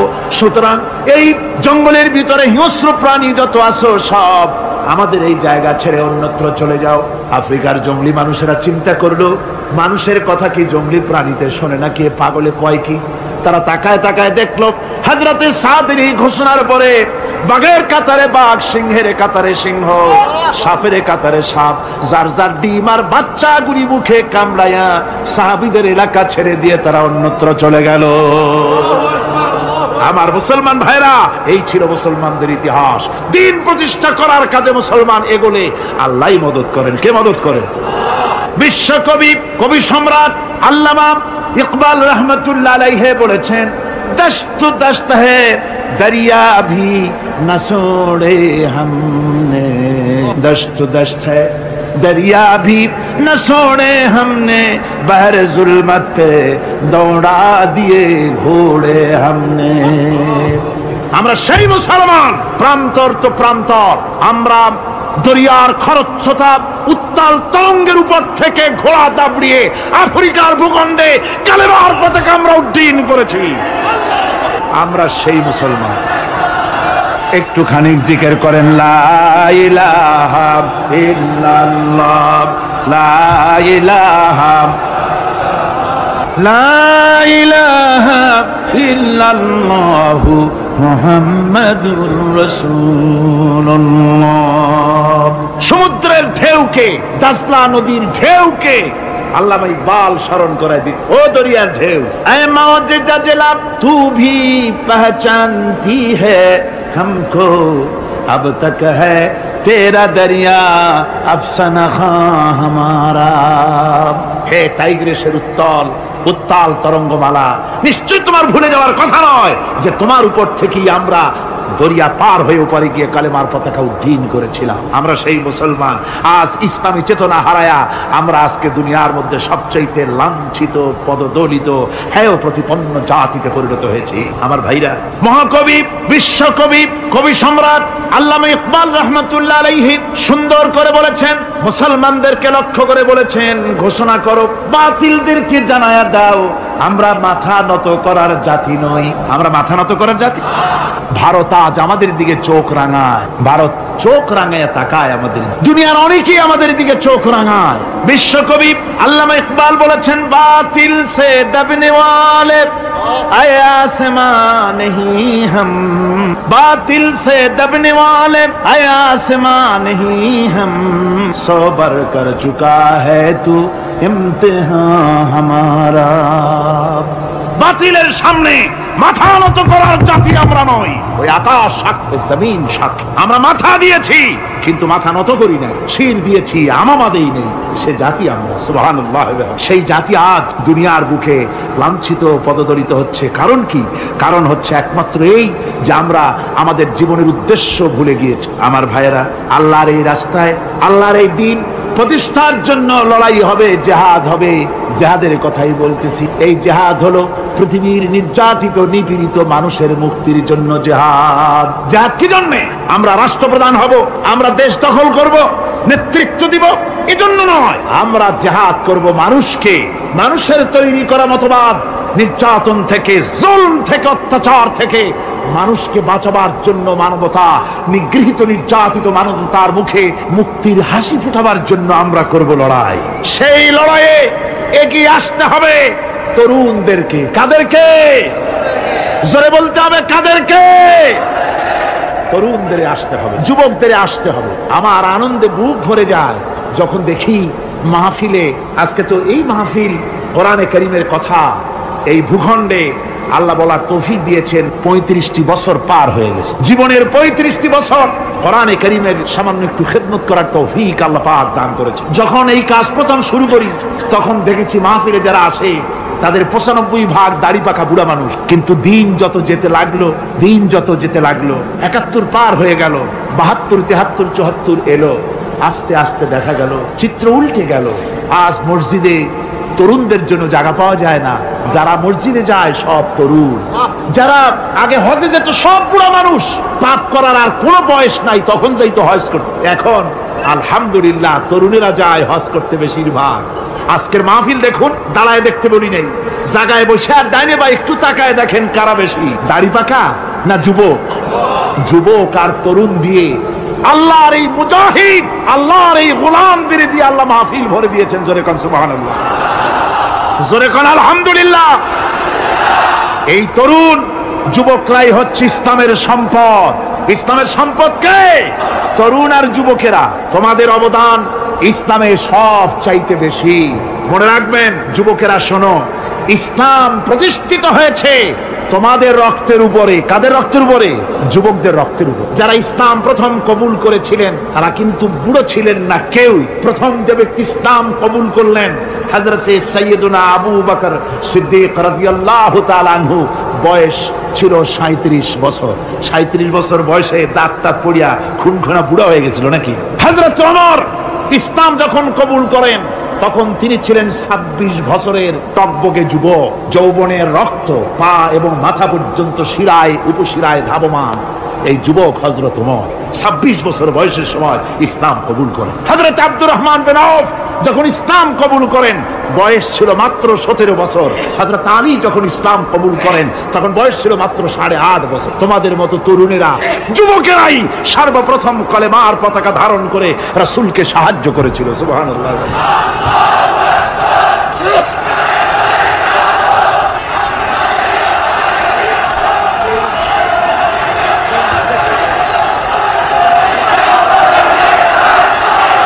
আমার মুসলমান ভাইয়েরা থামুন, আমার ভাইয়েরা, যুবকদের অবদানই চিরকাল ইসলামে বেশি ছিল। তাই বলে যারা বৃদ্ধ মানুষ তাদের কিন্তু কোনো মন খারাপ করার কোনো কারণ নাই, ঠিক কিনা? যেহেতু আমরা যারা বয়সের প্রান্তে এসে গেছি আমরাও ওই যৌবন কালটা পেরিয়ে এসেছি, ঠিক কিনা? আরেকটি কথা, কিয়ামতের দিন কোন বুড়ো মানুষ বেহেশতে যাবে না, সব যুবকরা যাবে। বেহেশতে যাবে কারা? বুড়োরা বোধহয় ভয় পেয়ে গেছে। রাসূল পাক সাল্লাল্লাহু আলাইহি ওয়াসাল্লাম বলেছেন, আমার কথা না, হুজুর বলেছেন কোন বুড়ো মানুষ বেহেশতে যাবে না, কোন কালো মানুষ বেহেশতে যাবে না। এখন রাসূল যদি বলেন তার কথাই তো আইন। হুজুর বলেন কালো মানুষ বেহেশতে যাবে না, একটা কালো মানুষ কান্দিয়ে তো পড়ি। হুজুর বলেন কেঁদো না, তুমি যখন বেহেশতে যাবে চাঁদের মতো সুন্দর চেহারা নিয়ে বেহেশতে যাবে। বুড়ার কান্না দেখে হুজুর বলছেন কেঁদো না, তুমি যখন বেহেশতে যাবে আল্লাহ তোমার যুবক বানায় পাঠায় দিবে। যেহেতু বেহেশত হচ্ছে যুবকদের জন্য। সুবহানাল্লাহ। অত নাজ নিয়ামত, অত আনন্দ, বুড়া মানুষে তো খাইয়া খুইয়া বেহেশত নষ্ট করি ভালো। এই জন্য যৌবন দরকার, স্বাস্থ্য দরকার বেহেশত উপভোগ করার জন্য। সেই জন্য বেহেশতে যাবে কারা? তরুণেরা যাবে। কারা যাবে? তরুণী দিয়ে আল্লাহ পাক বেহেশত ভরে ফেলবেন। সুবহানাল্লাহ। আমার তরুণেরা, যুবকেরা শোনো, রাসূলুল্লাহ তোমাদের কত সম্মান দিয়েছেন। কে সম্মান দিয়েছে? রাসূলুল্লাহ এক জায়গায় বক্তৃতা করছে, এমন সময় দেখা গেল একজন তরুণ সাহাবী, নাম তার জারীর রাদিয়াল্লাহু তাআলা, চাঁদের মতো চেহারা তার ছিল, খুব সুন্দর চেহারা ছিল তার। হযরত জারীর বসতে না পেরে জায়গা পায় না, দাঁড়ায় আছে। রাসূল নিজের গায়ের চাদরটা খুলে জারীরের দিকে নিক্ষেপ করলেন, বললেন জারীর দাঁড়িয়ে আছো, আমার চাদরের উপরে বসো। সুবহানাল্লাহ। হযরত জারীর রাসূলুল্লাহর চাদর নিয়ে চুমা খাইতে লাগলেন আর বললেন আকরামাকাল্লাহ কামা আকরামতানি ইয়া রাসূলুল্লাহ। হে রাসূল, আল্লাহ আপনার সম্মান আরো অনেক বাড়িয়ে দিন, যেমন আপনি আমাকে মর্যাদা দিলেন। হে রাসূল, আপনার চাদরে পৃথিবীর কোনো মানুষ বসতে পারে? আমার তরুণ ভাইয়েরা, আমার যুবক ভাইয়েরা, তোমাদেরকে রাসূল মহব্বত করতেন, ভালোবাসতেন সবচেয়ে বেশি। তোমরা আজ বাতিলের শিকার। কার শিকার? বাতিলের শিকার। তোমাদেরকে কি দেওয়া হয়? যে সব রাজনৈতিক দলের যুবক যারা তোমরা এখানে আছো, জিজ্ঞেস করি তোমাদের নেতারা তোমাদেরকে কি দেয়? দেয় অস্ত্র, দেয় টাকা, দেয় নারী ভোগ করার জন্য পয়সা, তোমাদের চরিত্র ধ্বংস করার জন্য সব রকমের হাতিয়ার তুলে দেয়। তোমাদের হাতে শোভা পায় কলম, হাতে শোভা পায় খাতা, হাতে শোভা পায় বই।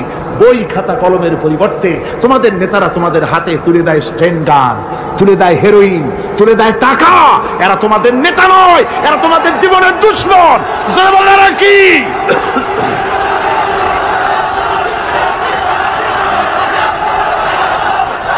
আমার যুবক ভাইয়েরা, আমার কলেজ ইউনিভার্সিটির ছাত্র ভাইয়েরা, একটুখানি মাথা খাটায় চিন্তা করো। তোমার নেতারা যারা ঢাকা থেকে আসে বা এখানে বাস করে, ওই নেতারা যখন রাজনৈতিক প্রোগ্রাম করতে আসে তখন কি একবারের জন্য তোমাদেরকে বলে ও ছেলেরা তোমরা কি নামাজ ঠিক মতো পড়ো কিনা? বলে? এই যে রোজা আসতেছে, খবরদার বাবারা তোমরা রোজা রেখো, এরকম কথা বলে নাকি? তোমার ওস্তাদদের সম্মান করো, এ কথা বলে নাকি? বরং টাকা দেয়, পয়সা দেয়, যে শিক্ষক তোমার মতের উল্টা করবে ঠ্যাঙ্গাইয়া জনমের মতো টাইট করে দিবা, ঠিক কিনা? তোমার নেতারা কি কোনোদিন বলে নাকি ও আমার সংগঠনের ছেলেরা মা বাপের খেদমত করবে, মা বাপের সম্মান করবে, খবরদার মা বাপের সঙ্গে বেয়াদবি করবে না, সন্ত্রাস করবে না, অস্ত্রবাজি করবে না, মানুষকে কষ্ট দিবে না, এমন কোনো কথা বলে না। আমার যুবকেরা শোনো, ওরা টাকা দিয়ে, অস্ত্র দিয়ে, পয়সা দিয়ে, মদ দিয়ে ওরা নিজেদের ক্ষমতা টিকায় রাখার জন্য তোমাদেরকে লাঠির মতো ব্যবহার করে। সুতরাং আজকের তরুণদেরকে বুঝতে হবে, তরুণেরা ভালো করে বোঝো, তোমরা রাসূলের সৈনিক, তোমাদের পক্ষে সম্ভব। রাসূল, আমি বুঝতে পেরেছি কথা যেহেতু তরুণদের, আর তরুণদের জনসমুদ্র, কাজী জনসমুদ্রের মধ্যে উত্তাল ঢেউ তো সৃষ্টি হবেই, স্বাভাবিক। কিন্তু সেই স্বাভাবিকতার সুযোগ নিয়ে দাঁড়ায় বিশৃঙ্খলার সৃষ্টি করবেন না। আমার ভাইরা, আমরা ইসলাম আমাদের আদব শিক্ষা দেয়। কি শিক্ষা দেয়? আদব। শুধুমাত্র কোন লোক পেশাব পায়খানার কথা বললে তাকে রাস্তা ছেড়ে দেবেন, যেতে বলবেন, তা না হলে তো আপনাদেরই অসুবিধা হবে। কথা বুঝতে পেরেছেন? বাকি কেউ উঠবেন না, দাঁড়াবেন না। এত বড় বেহেশতি মাহফিল জীবনে আরেকবার পাবো, কোন নিশ্চয়তা আছে? আপনি আমাকে বলেন, আল্লাহর আকাশের নিচে, জমিনের উপরে এর থেকে শ্রেষ্ঠ কোন মাহফিল আছে নাকি?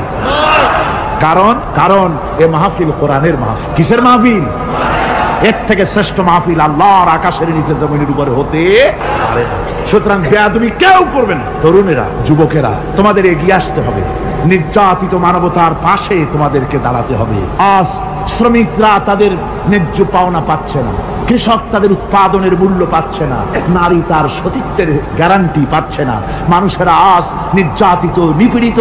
সারা পৃথিবীতে Bosnia, Algeria, Somalia, Palestine, Kashmir, Burma, Philippines, Bharat, পৃথিবীর সর্বত্র নির্যাতিত মুসলমানদেরকে বাঁচাবার জন্য আমার খালিদ বিন ওলীদের উত্তরসূরিরা, সালাউদ্দিন আইয়ুবী, জামালউদ্দিন আফগানি, হযরত আলীর উত্তরসূরি, আজকের মাহফিলের যুবক আর তরুণরা, তোমরা কি রক্ত দিতে পারবে?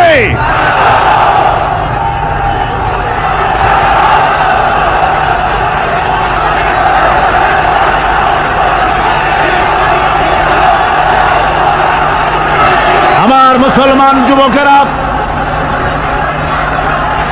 আল্লাহর রাস্তায় রক্ত দিলে তার অবস্থা কি হবে শোনো। আল্লাহ রাব্বুল আলামিন বলেছেন, ওয়ালা তাকুলু লিমান ইউকতালু ফি সাবিলিল্লাহি আমওয়াত বাল আহইয়াউ ওয়ালাকিন লা তাশউরুন। আল্লাহ রাব্বুল আলামিন বলেন, আমার রাস্তায় যারা নিহত হয়েছে, আমার রাস্তায় যারা জীবন দিল, ওরা মরে গেছে এই কথা তোমরা বলো না, ওরা জিন্দা। ওরা কি? আমার রাস্তায়, আমার দিন প্রতিষ্ঠার জন্য, মানবতার মুখে হাসি ফুটাবার জন্য, নির্যাতিত মানবতার গোলামীর জিনজির থেকে তাদেরকে বাঁচাবার জন্য সংগ্রাম করতে গিয়ে যারা জীবন দিল, ওরা মরে নাই, ওরা জিন্দা। ওরা কি? আল্লাহ বলেন, আল্লাহ পাক বলেন, ওরা জিন্দা তোমরা জানো না? আমার কাছ থেকে তারা রিজেক্ট প্রাপ্ত হয়। যারা শহীদ হয়, শাহাদাতের কথা শুনে যাদের ভয় লাগে, অস্ত্রের খোঁচা খায়া, গুলি খায়া, বায়োনেট খায়া, ড্যাগারের গুতা খায়া মরা, জানি কত যন্ত্রণা। নবীজি বলতেছেন, আন আবি হুরায়রা রাদিয়াল্লাহু তাআলা আনহু আন্না রাসূলুল্লাহ সাল্লাল্লাহু আলাইহি ওয়াসাল্লাম মা ইয়াজিদু আশ-শাহীদু মিন মাসসিল কতল কামা ইয়াজিদু আহাদুকুম মিন মাসসিল কারছা। তিরমিজি, নাসাই। আল্লাহ নবী বলেছেন, হযরত আবু হুরায়রা হাদিসটি বর্ণনা করেছেন, নবীজি বলেছেন, শাহাদাতের মওত হলো তোমাদের কেউ যদি আরেকজনকে একটা চিমটি কাটে, ওই চিমটি কাটায় যতটুকু যন্ত্রণা, শাহাদাতের মওতের চাইতে বেশি কিছু যন্ত্রণা নয়। শাহাদাতের মওতটা হচ্ছে একটা সেতু। এটা কি সেতু? এটা ব্রিজ। এপারে দুনিয়া, ওপারে আল্লাহ। সুবহানাল্লাহ ওয়া বিহামদি। মরার সাথে সাথে দিদার ইলাহি নসিব হয়ে যাবে। সুবহানাল্লাহ। সাহাবায়ে কেরাম, আপনি চিন্তা করেন, তাদের মা, বাবা, বিবি, বাল, বাচ্চা, সন্তান সবকিছুকে ফেলে রেখে আল্লাহর দ্বীনের জন্য রক্ত দিতে পেরেছেন। কি কারণে? জীবনকে তাদের কাছে তুচ্ছ মনে হয়েছে। এই জীবন জীবন নয়, ওই জীবনই তো সবচেয়ে সেরা জীবন, যে জীবনে আমার মাওলা আমার উপরে খুশি হয়ে যাবে, সুবহানাল্লাহ, আমার মাবুদ আমার উপরে খুশি হয়ে যাবে।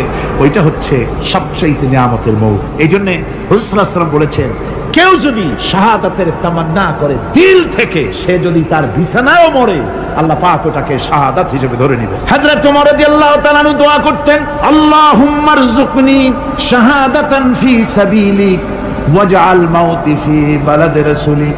আয় আল্লাহ তুমি দয়া করে মেহেরবানি করে আমাকে শাহাদাতের পেয়ালা পান করাও। শাহাদাতের মত সবচেয়ে নিয়ামতের মত। কিয়ামতের দিন এই শহীদ তার আত্মস্বজনের ব্যাপারে 70 জন লোকের ব্যাপারে আল্লাহর কাছে সুপারিশ করার মতো পাওয়ার লাভ করবে শহীদ। ভাইরা, এই শাহাদাত নসিব হওয়ার জন্য তামান্না আমাদের দিলের মধ্যে থাকা উচিত। আল্লাহ দ্বীন প্রতিষ্ঠার জন্য প্রয়োজনে আমরা জান দিব, মাল দিব। পারবো না? পারবো কিনা?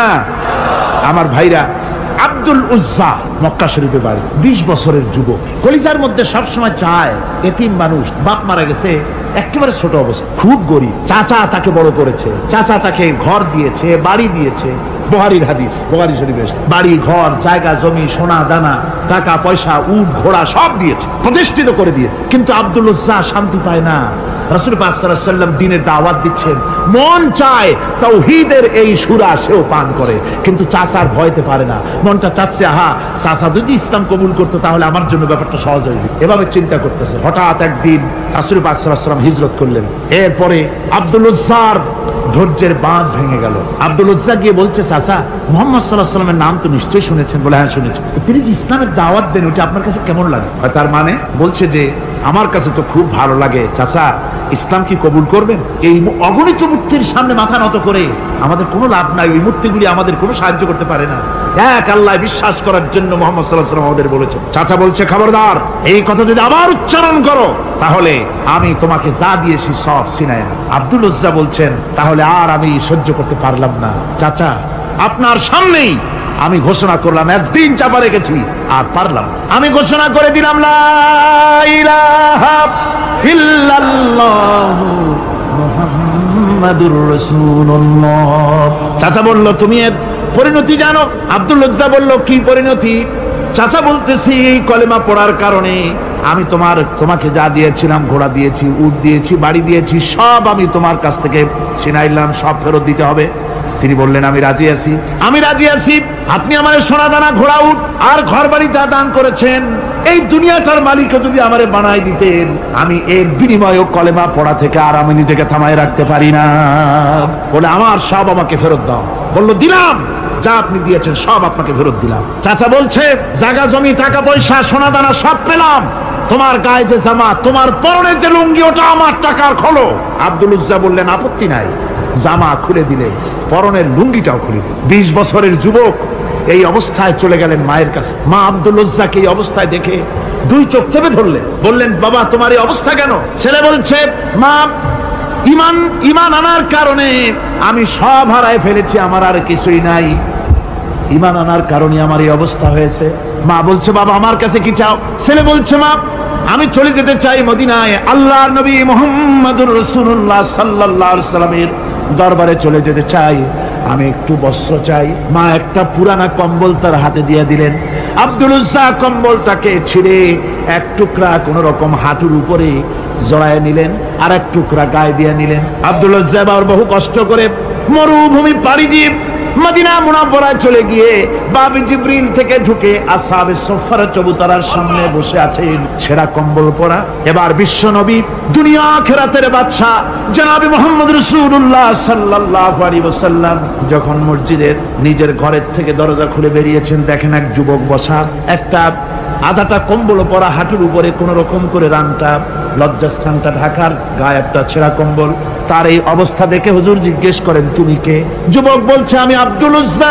ইসলাম কবুল করার জন্য আমার সব ছিল, আমি কম ধনী ছিলাম না, আমার চাচা সব নিয়ে গেছে, সিনায় রেখেছে, আমার লুঙ্গিটাও দেয় নাই। ঘটনার সব তিনি খুলে খুলে বললেন। হুজুর বললেন, তোমার নাম আব্দুল উজ্জা নয়, তোমার নাম আব্দুল্লাহ।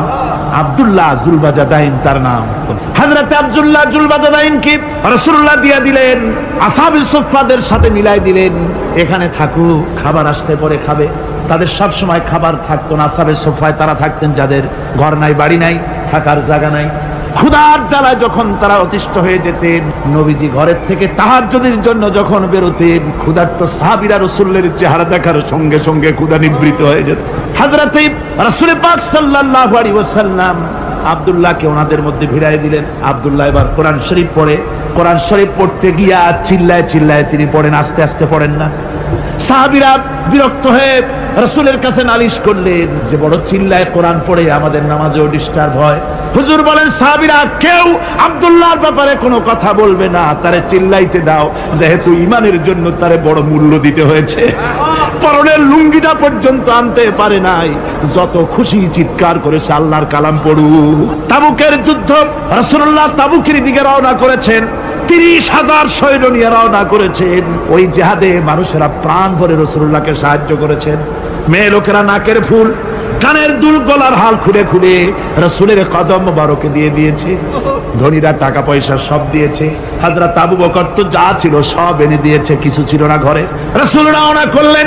প্রতিমধ্যে হযরত আব্দুল্লাহ জুলবাজাদাইন আল্লাহর নবীর খেদমতে হাজির হয়ে বলেন, হুজুর সবাই তো সব দিল, আমার কিছুই নাই, কিছু দিতে পারলাম না। হুজুর আপনি আমার জন্য দোয়া করেন, আমি যেন এই তাবুকের ময়দানে কাফেরদের বিরুদ্ধে লড়াই করে যেন শহীদ হয়ে যেতে পারি। মাল দিতে পারি নাই, কিন্তু আল্লাহর জন্য যেন আমার জীবনটা দিয়ে দিতে পারি। ও চট্টগ্রামের যুবকেরা, তরুণেরা, তোমাদের মতো 20 বছরের তরুণ হযরত আব্দুল্লাহ জুলবাজাদাইন শাহাদাতের তামান্না করে রিসালাতে মাহবের কাছে দাঁড়িয়েছে। হুজুর বললেন একটা গাছের বাকল নিয়ে আসো। একজন একটা বাকল নিয়ে এলো। রাসূলুল্লাহ এই বাকলটা আব্দুল্লাহ জুলবাজাদাইনের হাতে লাগাই দিলেন। রাসূলুল্লাহ বললেন, আয় আল্লাহ, আমি আব্দুল্লাহর রক্ত কাফেরদের জন্য হারাম করে দিলাম। হযরত আব্দুল্লাহ বলছেন, ইয়া রাসূলুল্লাহ, আমি চাইছিলাম শহীদ হব, আর আপনি আমার রক্তটা হারাম করে দিলেন কাফেরদের জন্য। আল্লাহর নবী বলেন, আব্দুল্লাহ রে, কোনো চিন্তা করো না, তোমার মৃত্যু যদি জ্বরেও হয় আল্লাহ রাব্বুল আলামিন তোমার শাহাদাতের দরজা দিয়ে দিবেন। তাবুকের প্রান্তরে চলে গেলেন। কয়েকদিন ওই তাবুকের ময়দানে থাকায় রাসূলের কাছে খবর এলো আব্দুল্লাহ মারাত্মক জ্বরে আক্রান্ত হয়ে ইন্তেকাল করেছেন। রাসূলুল্লাহ বললেন, আমি জানাজা পড়াবো। হযরতে আব্দুল্লাহর জানাজা হলো গভীর রাত। কবরের ভিতরে একজন দাঁড়ায়া লাশ ধরার জন্য একজন কবরের ভিতরে দাঁড়িয়েছে। 2 জন লোকে লাশ নিয়ে আসতেছে। হযরতে বেলাল আলো উঁচু করে দাঁড়ায় ধরে আছে। অন্ধকার রাত, কবরের ভিতরে একজন দাঁড়ানো, লাশ নিয়ে এসেছে 2 জনে। কবরের ভিতরে যিনি দাঁড়ানো তিনি বলছেন, এই লাশকে তোমাদের ভাইকে আদবের সাথে কবরে রাখো। কবরের মধ্যে যিনি দাঁড়ানো তিনি আর কেউ নয়, বিশ্বনবী মুহাম্মদুর রাসূলুল্লাহ সাল্লাল্লাহু আলাইহি ওয়াসাল্লাম। হযরত রাসূলুল্লাহ বলতেছেন, আবু বকর ওমর, তোমাদের ভাইকে আদবের সাথে কবরে রাখো, খবরদার বেয়াদবি করো না। কবরের মধ্যে আল্লাহ নবী আব্দুল্লাহ জুলবাজাদাইনকে নিজ হাতে শোয়ায় দিয়া কবরের উপরে পাথর বিছিয়ে দিয়ে নবীজি বললেন, রব্বুল আলামিন, আজকের এই সন্ধ্যা পর্যন্ত আমি আব্দুল্লাহর প্রতি রাজি ছিলাম, তুমিও আব্দুল্লাহর প্রতি সন্তুষ্ট হয়ে যাও। হযরত ইবনে মাসউদ রাদিয়াল্লাহু তাআলা আনহু বলেন, আমি চিৎকার মেরে কেঁদে কেঁদে বললাম, আল্লাহ, আজকে যদি এই কবরে আব্দুল্লাহ না হয়ে আমি হতাম, আমার কিসমতটা ভালো হয়ে যেত। যুবকেরা, ও তরুণ মুসলমানেরা, তোমরাই রক্ত দিয়ে ইসলাম কায়েম করেছো। কে কায়েম করেছে ইসলাম? মুসলিম তরুণেরা, মুসলিম যুবকেরা। তোমাদের অবদান সব চাইতে বেশি। আজ মুসলমান যুবকদের চরিত্র নাই। মদ, জুয়া, জেনা, ব্যভিচার করে করে সর্বনাশ করে দেওয়া হলো। সরকারি ভাবে, বেসরকারি ভাবে, বিভিন্ন ভাবে যুবকদেরকে মিসগাইড করার জন্য মদ দেওয়া হয়, টাকা দেওয়া হয়, অস্ত্র দেওয়া হয়, সব দিয়ে যুবকদের চরিত্র নষ্ট করা হচ্ছে। অথচ যুবক হচ্ছে একটা জাতির মেরুদণ্ড। জাতির কি মেরুদণ্ড? এই মেরুদণ্ডকে ঘুরে ধরেছে, এই মেরুদণ্ড নষ্ট করার ব্যবস্থা করা হয়েছে। আমার মুসলমান ভাইয়েরা, হাদিস থেকে শোনো, বদরের প্রান্তরে যুদ্ধ হবে। রাসূলুল্লাহ সাহাবায়ে কিরামদেরকে রেডি করেছেন, কিন্তু এই যুদ্ধটা বড় মারাত্মক। এই জিহাদ বড় মারাত্মক। জিহাদ হবে, চাচার বিরুদ্ধে ভাতিজা জিহাদ করবে, বাপের বিরুদ্ধে সন্তান অস্ত্র ধারণ করবে, ভাইয়ের বিরুদ্ধে ভাই অস্ত্র ধারণ করবে। কোন জায়গা? বদর। কোন জায়গায়? বদর। মক্কা থেকে যারা আসতেছে সব চাচা, ভাই, মামু, খালু, এরা আপন আপন লোকের বিরুদ্ধে অস্ত্র ধারণ করবে। এটা কি সহজ? কোন এটা কি সহজ? রাসূলুল্লাহ যুদ্ধের কথা মানুষকে বুঝাচ্ছেন, একটু ইতস্তত করে। হযরত রাসূল পাক সাল্লাল্লাহু আলাইহি ওয়াসাল্লাম যুদ্ধের কথা সাহাবায়ে কিরামদের সামনে পেশ করতেছেন আর একটু ইতস্তত করতেছেন। এই কঠিন যুদ্ধে সাহাবীরা কিভাবে মেনে নেবে? রাসূলের মনের অবস্থা বুঝতে পেরে হযরত মিকদাদ রাদিয়াল্লাহু তাআলা আনহু, বর্ষিয়ান সাহাবী, তিনি দাঁড়ায় গেলেন। তিনি দাঁড়ায় বলছেন, ইমদি বিনা ইয়া রাসূলুল্লাহ হাইসু মা তাশা। হে রাসূল, আপনি আমাদেরকে নিয়ে চলুন, আল্লাহ যেদিকে আপনাকে যেতে বলে, হাইসু মা তাশা, হাইসু মা আমারাকাল্লাহ, যেদিকে আল্লাহ আপনাকে যেতে বলেন আমাদেরকে নিয়ে আপনি সেদিকে চলেন। ইন্না লা নাকুলু লাকা কামা ক্বালা বানু ইসরাঈল লিমূসা আলাইহিস সালাম ইযহাব আনতা ওয়া রাব্বুকা ফাকাতিলা ইন্না হাহুনা কাঈদুন। আমরা মুসা আলাইহিস সালামের উম্মতের মতো বলবো না যে হে মুসা তুমি আর জিবরাইল আর তোমার আল্লাহ যুদ্ধ করো, আমরা ঘরে বসে আরাম করি, এ কথা আমরা বলবো না হুজুর। বাল ইযহাব আনতা ওয়া রাব্বুকা ফাকাতিলা ইন্না মাআকুমা মুকাতিলুন। হে রাসূল, বরং আমরা বলবো আপনি যুদ্ধ করুন, আপনি আমাদের নিয়ে চলুন, আমরা লড়বো আপনার সাথে কাফেরদের বিরুদ্ধে, ততক্ষণ পর্যন্ত লড়বো মা দামাত আইনুম মিন্না তাতাররাফ। ও রাসূল, যতক্ষণ আমাদের চোখের একটা পাতাও নড়ে ততক্ষণ আপনার সাথে আমরা লড়বো। সুবহানাল্লাহ। মানে জীবন যতক্ষণ আছে আপনার সাথী হয়ে কাফেরদের বিরুদ্ধে লড়তে থাকবো। হুজুর খুব খুশি হয়ে গেল। হুজুর কি হলেন? দারুণ খুশি হয়ে গেল। আল্লাহ নবী খুশি হয়ে বললেন, ও সাহাবীরা, তোমাদের মানসিক অবস্থা যখন এই কুবু বিনা ইলা জান্নাতিন জান্নাতুন আরদুহা কারদিস সামাওয়াতি ওয়াল আরদ। ও সাহাবীরা, তোমাদের মানসিকতা যখন এমন, তখন আমার সাথে তোমরা দাঁড়াও, আমার সাথে ওঠো, আমার সাথে চলো জান্নাতের দিকে। রাসূলুল্লাহ বলেন, আমার সাথে চলো বেহেশত। কোন বেহেশত? এমন বেহেশত যে বেহেশতের বিশালতা আর প্রশস্ততা ওই বিশাল আকাশ আর জমিনের চাইতেও বেশি।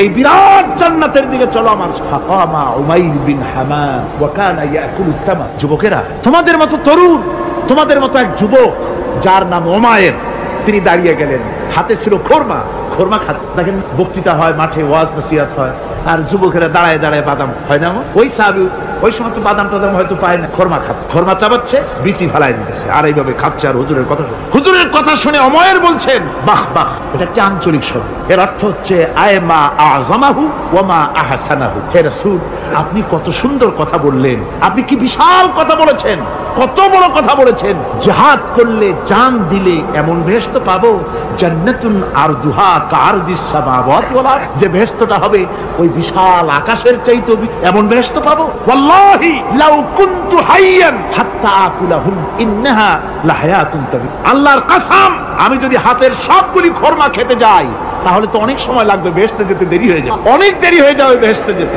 ফারামা বিহিন্না, হাতের সবগুলি খোরমা তিনি ফেলে দিন। ও যুবকেরা, হযরত ওমর তোমার মতো যুবক খোরমা খাওয়া সহ্য করলেন না আল্লাহর জান্নাতে যাওয়ার লোভে।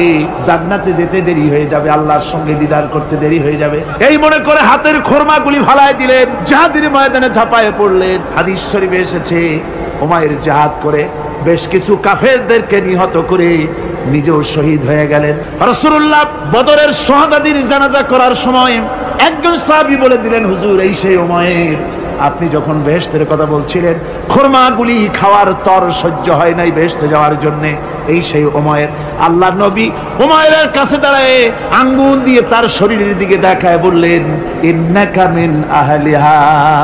ও যুবক, যেই বেহেশতের জন্য খোরমা খাওয়ার সময় তুমি পাও নাই, আমি নবী সাক্ষী দিচ্ছি তুমি অবশ্যই সেই বেহেশতের অধিবাসী, ওই বেহেশত তোমার জন্য। সুবহানাল্লাহ। আমার ভাইরা, কিয়ামতের দিন এই জান্নাত আল্লাহ রাব্বুল আলামিন দান করবেন ওই সব লোকদের জন্য যারা জান দিবে, মাল দিবে, রক্ত দিবে আল্লাহর দ্বীনের জন্য। কিসের জন্য? আল্লাহর দ্বীন কায়েমের জন্য। যারা জান মাল লক্ষ্য করে দেবে, জীবনকে উৎসর্গ করে দেবে, তাদের জন্য আল্লাহ পাক এই বিরাট নিয়ামত রেখেছেন। তরুণদের বলতে চাই, যুবকদের বলতে চাই, আর বাতিলের পেছনে ঘুরো না, আর তোমার ওই সব নেতাদের পেছনে ঘুরো না যারা নিজেরাও নামাজ পড়ে না, তোমাকেও নামাজের কথা বলে। ওরা নিজেরা মিথ্যা কথা কয়, তোমরা টের পাও না? কি বলেন, টের পাওয়া যায় না? মারামারি করে নিজেরা আর বদনাম দেয় অপরের উপরে। চোখের সামনে যারা এরকম পারে, চোখের সামনে যারা এরকম পারে, তাহলে রাত দিন 24 ঘন্টা তাদের আমলটা কেমন? এদের পেছনে ঘুরে কোনো লাভ নাই। কোনো লাভ আছে?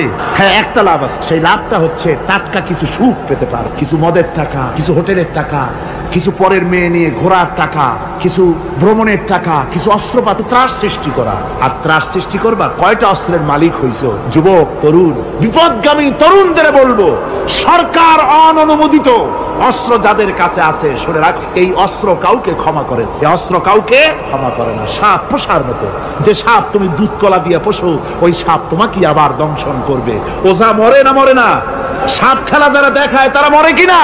ওই সাপই তাকে কাটে। সুতরাং গভর্নমেন্ট অনুমোদিত অস্ত্র তোমার কাছে, পাইপ গান, রিভলভার, স্টেন গান, এলএমজি, আদমজি, কত রকমের অস্ত্রপাতি যুবকদের কাছে। ঘুম নাই, সারা রাত অস্ত্র থাকে কাছে, আর কি কি লাল পানি খাইয়া চোখ দুইটা থাকে এত বড় বড়, দেখলেও ভয় করে, মাথায় ভাল্লুকের মতো।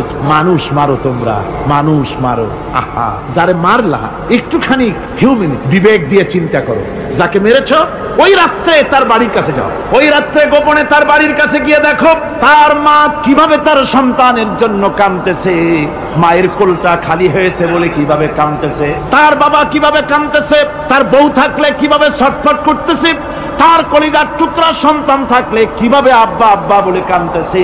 যারে গুলি করে মেরেছো একবার বাড়ির কাছে গিয়ে কান পাচা শোনো। মনে রাখো যুবক, সন্ত্রাসীরা, শুনে রাখো, অস্ত্র দিয়া মানুষকে যারা মেরেছো, আল্লাহর কসম করে বলি যেভাবে মেরেছো ওইভাবে তোমাকেও নিহত হতে হবে, কোনো সন্দেহ নাই। বাড়িতে গিয়ে ডায়েরিতে লিখে রাখো আমার কথা। থামুন, বাড়িতে গিয়ে ডায়েরিতে লিখে রাখুন, ডায়েরিতে লিখে রাখুন। যদি তুমি কাউকে হত্যা করে তার বউকে যদি বিধবা বানায় থাকো, তোমার বউ বিধবা হবেই। তুমি যদি কারো ছেলেকে এতিম বানায় থাকো, তোমার ছেলেকে আল্লাহ এতিম বানায় রাস্তায় ভিক্ষা করায় ছাড়বে। তুমি যদি কারো বাপকে মাকে কাঁদায় থাকো, আল্লাহ রাব্বুল আলামিন তোমার মা বাপকে কাঁদাবে। তুমি যদি বেয়নটের খোঁচা দিয়া, ড্যাগারের খোঁচা দিয়া একটা মানুষকে যদি বুক ফেরে থাকো, তোমার বুকটা ঝাঁঝরা করে দেওয়ার মতো অস্ত্র আল্লাহ তৈরি করে রেখেছে। বিশ্বাস করো, বিশ্বাস করো।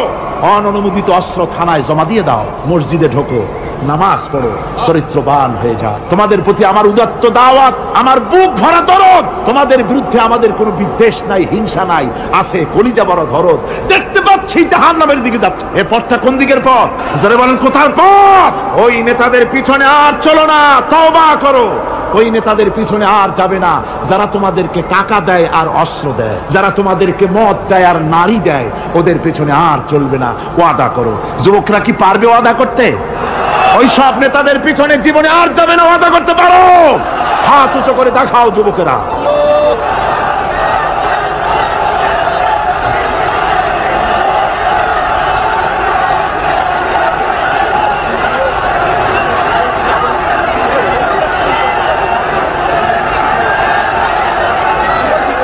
আমার মুসলমান ভাইরা, আমি তো দাঁড়াতে বলি নাই। জি জি জি জি জি জি বসেন বসেন। যে বুঝতে পেরেছি কালকের টেকনিক অবলম্বন করেছেন আপনারা আর কি। এই সুযোগে একটু কোমরটা সোজা করে নিলেন। বুঝতে পেরেছি, আমরা কিছু মাইন্ড করিনি। এখন বসেন, বসেন, তাড়াতাড়ি বসে যান। কথা আমার অনেক, সময় কম, না তাড়াতাড়ি শেষ করব। বসেন। আপনারা না বসতে তো কথা বলতে পারবো না, বসতে হবে। অত্যন্ত জরুরি জরুরি কথা আছে, সে কথাগুলি আমাদের শুনতে হবে। যেহেতু এই মাহফিলের পর আবার আপনাদের সামনে কথা বলতে পারবো এর কোনো গ্যারান্টি নাই। আছে নাকি কোনো গ্যারান্টি? নাই। সুতরাং বসতে হবে, কেউ দাঁড়াবে না। জোরে সোরে জিকির করেন, লা ইলাহা ইল্লাল্লাহ, লা ইলাহা। আমার ভাইরা, আজকের মাহফিলের সবচেয়ে বড় আকর্ষণ আখেরি মোনাজাত, ঠিক না? কোরআনে কারীমের মাহফিলের মোনাজাত অবশ্যই কবুল হবে ইনশাআল্লাহ। এত মানুষের দোয়া আল্লাহ ফিরাতে পারেন না। তার নাম রহমান, তার নাম রহিম, তার নাম গফুর, তার নাম গফফার। বান্দার দোয়া কবুল করাই তো তার কাজ। সুতরাং নড়াচড়া আদৌ করবেন না, যার যার জায়গায় বসে থাকুন। না বসলে আপনারা যদি হাঁটেন, মাঝে মধ্যে দাঁড়ান, এটা খুবই বিরক্তির উদ্রেক করবে। ভাইয়েরা, আমি সকলকে সেজন্য বলতে চাই যে আমরা আল্লাহর দ্বীন প্রতিষ্ঠার জন্য এই জিহাদের কথা যে আল্লাহ বলছেন, এই জিহাদের জন্য আমরা জান মাল সব কিছুকে উৎসর্গ করতে চাই। আল্লাহ যেন কবুল করেন, সবাই বলেন আমিন। আনন্দ, আরাম আর বিলাসিতায় আমরা আমাদের জীবনকে ভাসায় দিয়ে, যার কারণে আমাদের জিল্লতি। এ মুসলমানদের উরুজ, এ মুসলমানদের তারাক্কি কিভাবে আসে শুনুন। বিশ্ব কবির ভাষা, বিশ্ব কবি আল্লামা ইকবাল রহমতুল্লাহ আলাইহি বলেছেন, আ তুঝে বাতাও তকদীরে উমম क्या है, आ तुझे बताओ तकदीरे उमम क्या है, शमशेर उसना अव्वल ताऊस और बाबाखीर। এসো আমি তোমাকে এই জাতির উন্নতির কথা শোনাই। এই জাতির উন্নতি তখন হয় যখন এক হাতে থাকে কোরআন আর এক হাতে থাকে তরবারি, তখন হয় জাতির উন্নতি। আর এই জাতি যখন কোরআন আর তরবারি ছেড়ে দিয়ে যখন তানপুরা, বেহালা, সারিন্দা, নারিন্দা, গিটার, ফিটার, সারেগামা, পাদানিসার পেছনে যখন লাগে, কপাল তখনই পড়ে কপাল পড়ে কখন? তখনই পড়ে। আজ আমাদের টেলিভিশন, আমাদের রেডিও, আমাদের সংস্কৃতি সব সারেগামার সংস্কৃতি। কিসের সংস্কৃতি? আগে তো মুসলমানের ঘরে প্রত্যেক দিন সকাল বেলায় আওয়াজ আসতো, মুসলমানদের ঘরে সকাল বেলায় মুসলমানদের ঘরে ঘরে জানালার ফাঁক দিয়ে আওয়াজ আসতো, বিসমিল্লাহির রহমানির রহিম।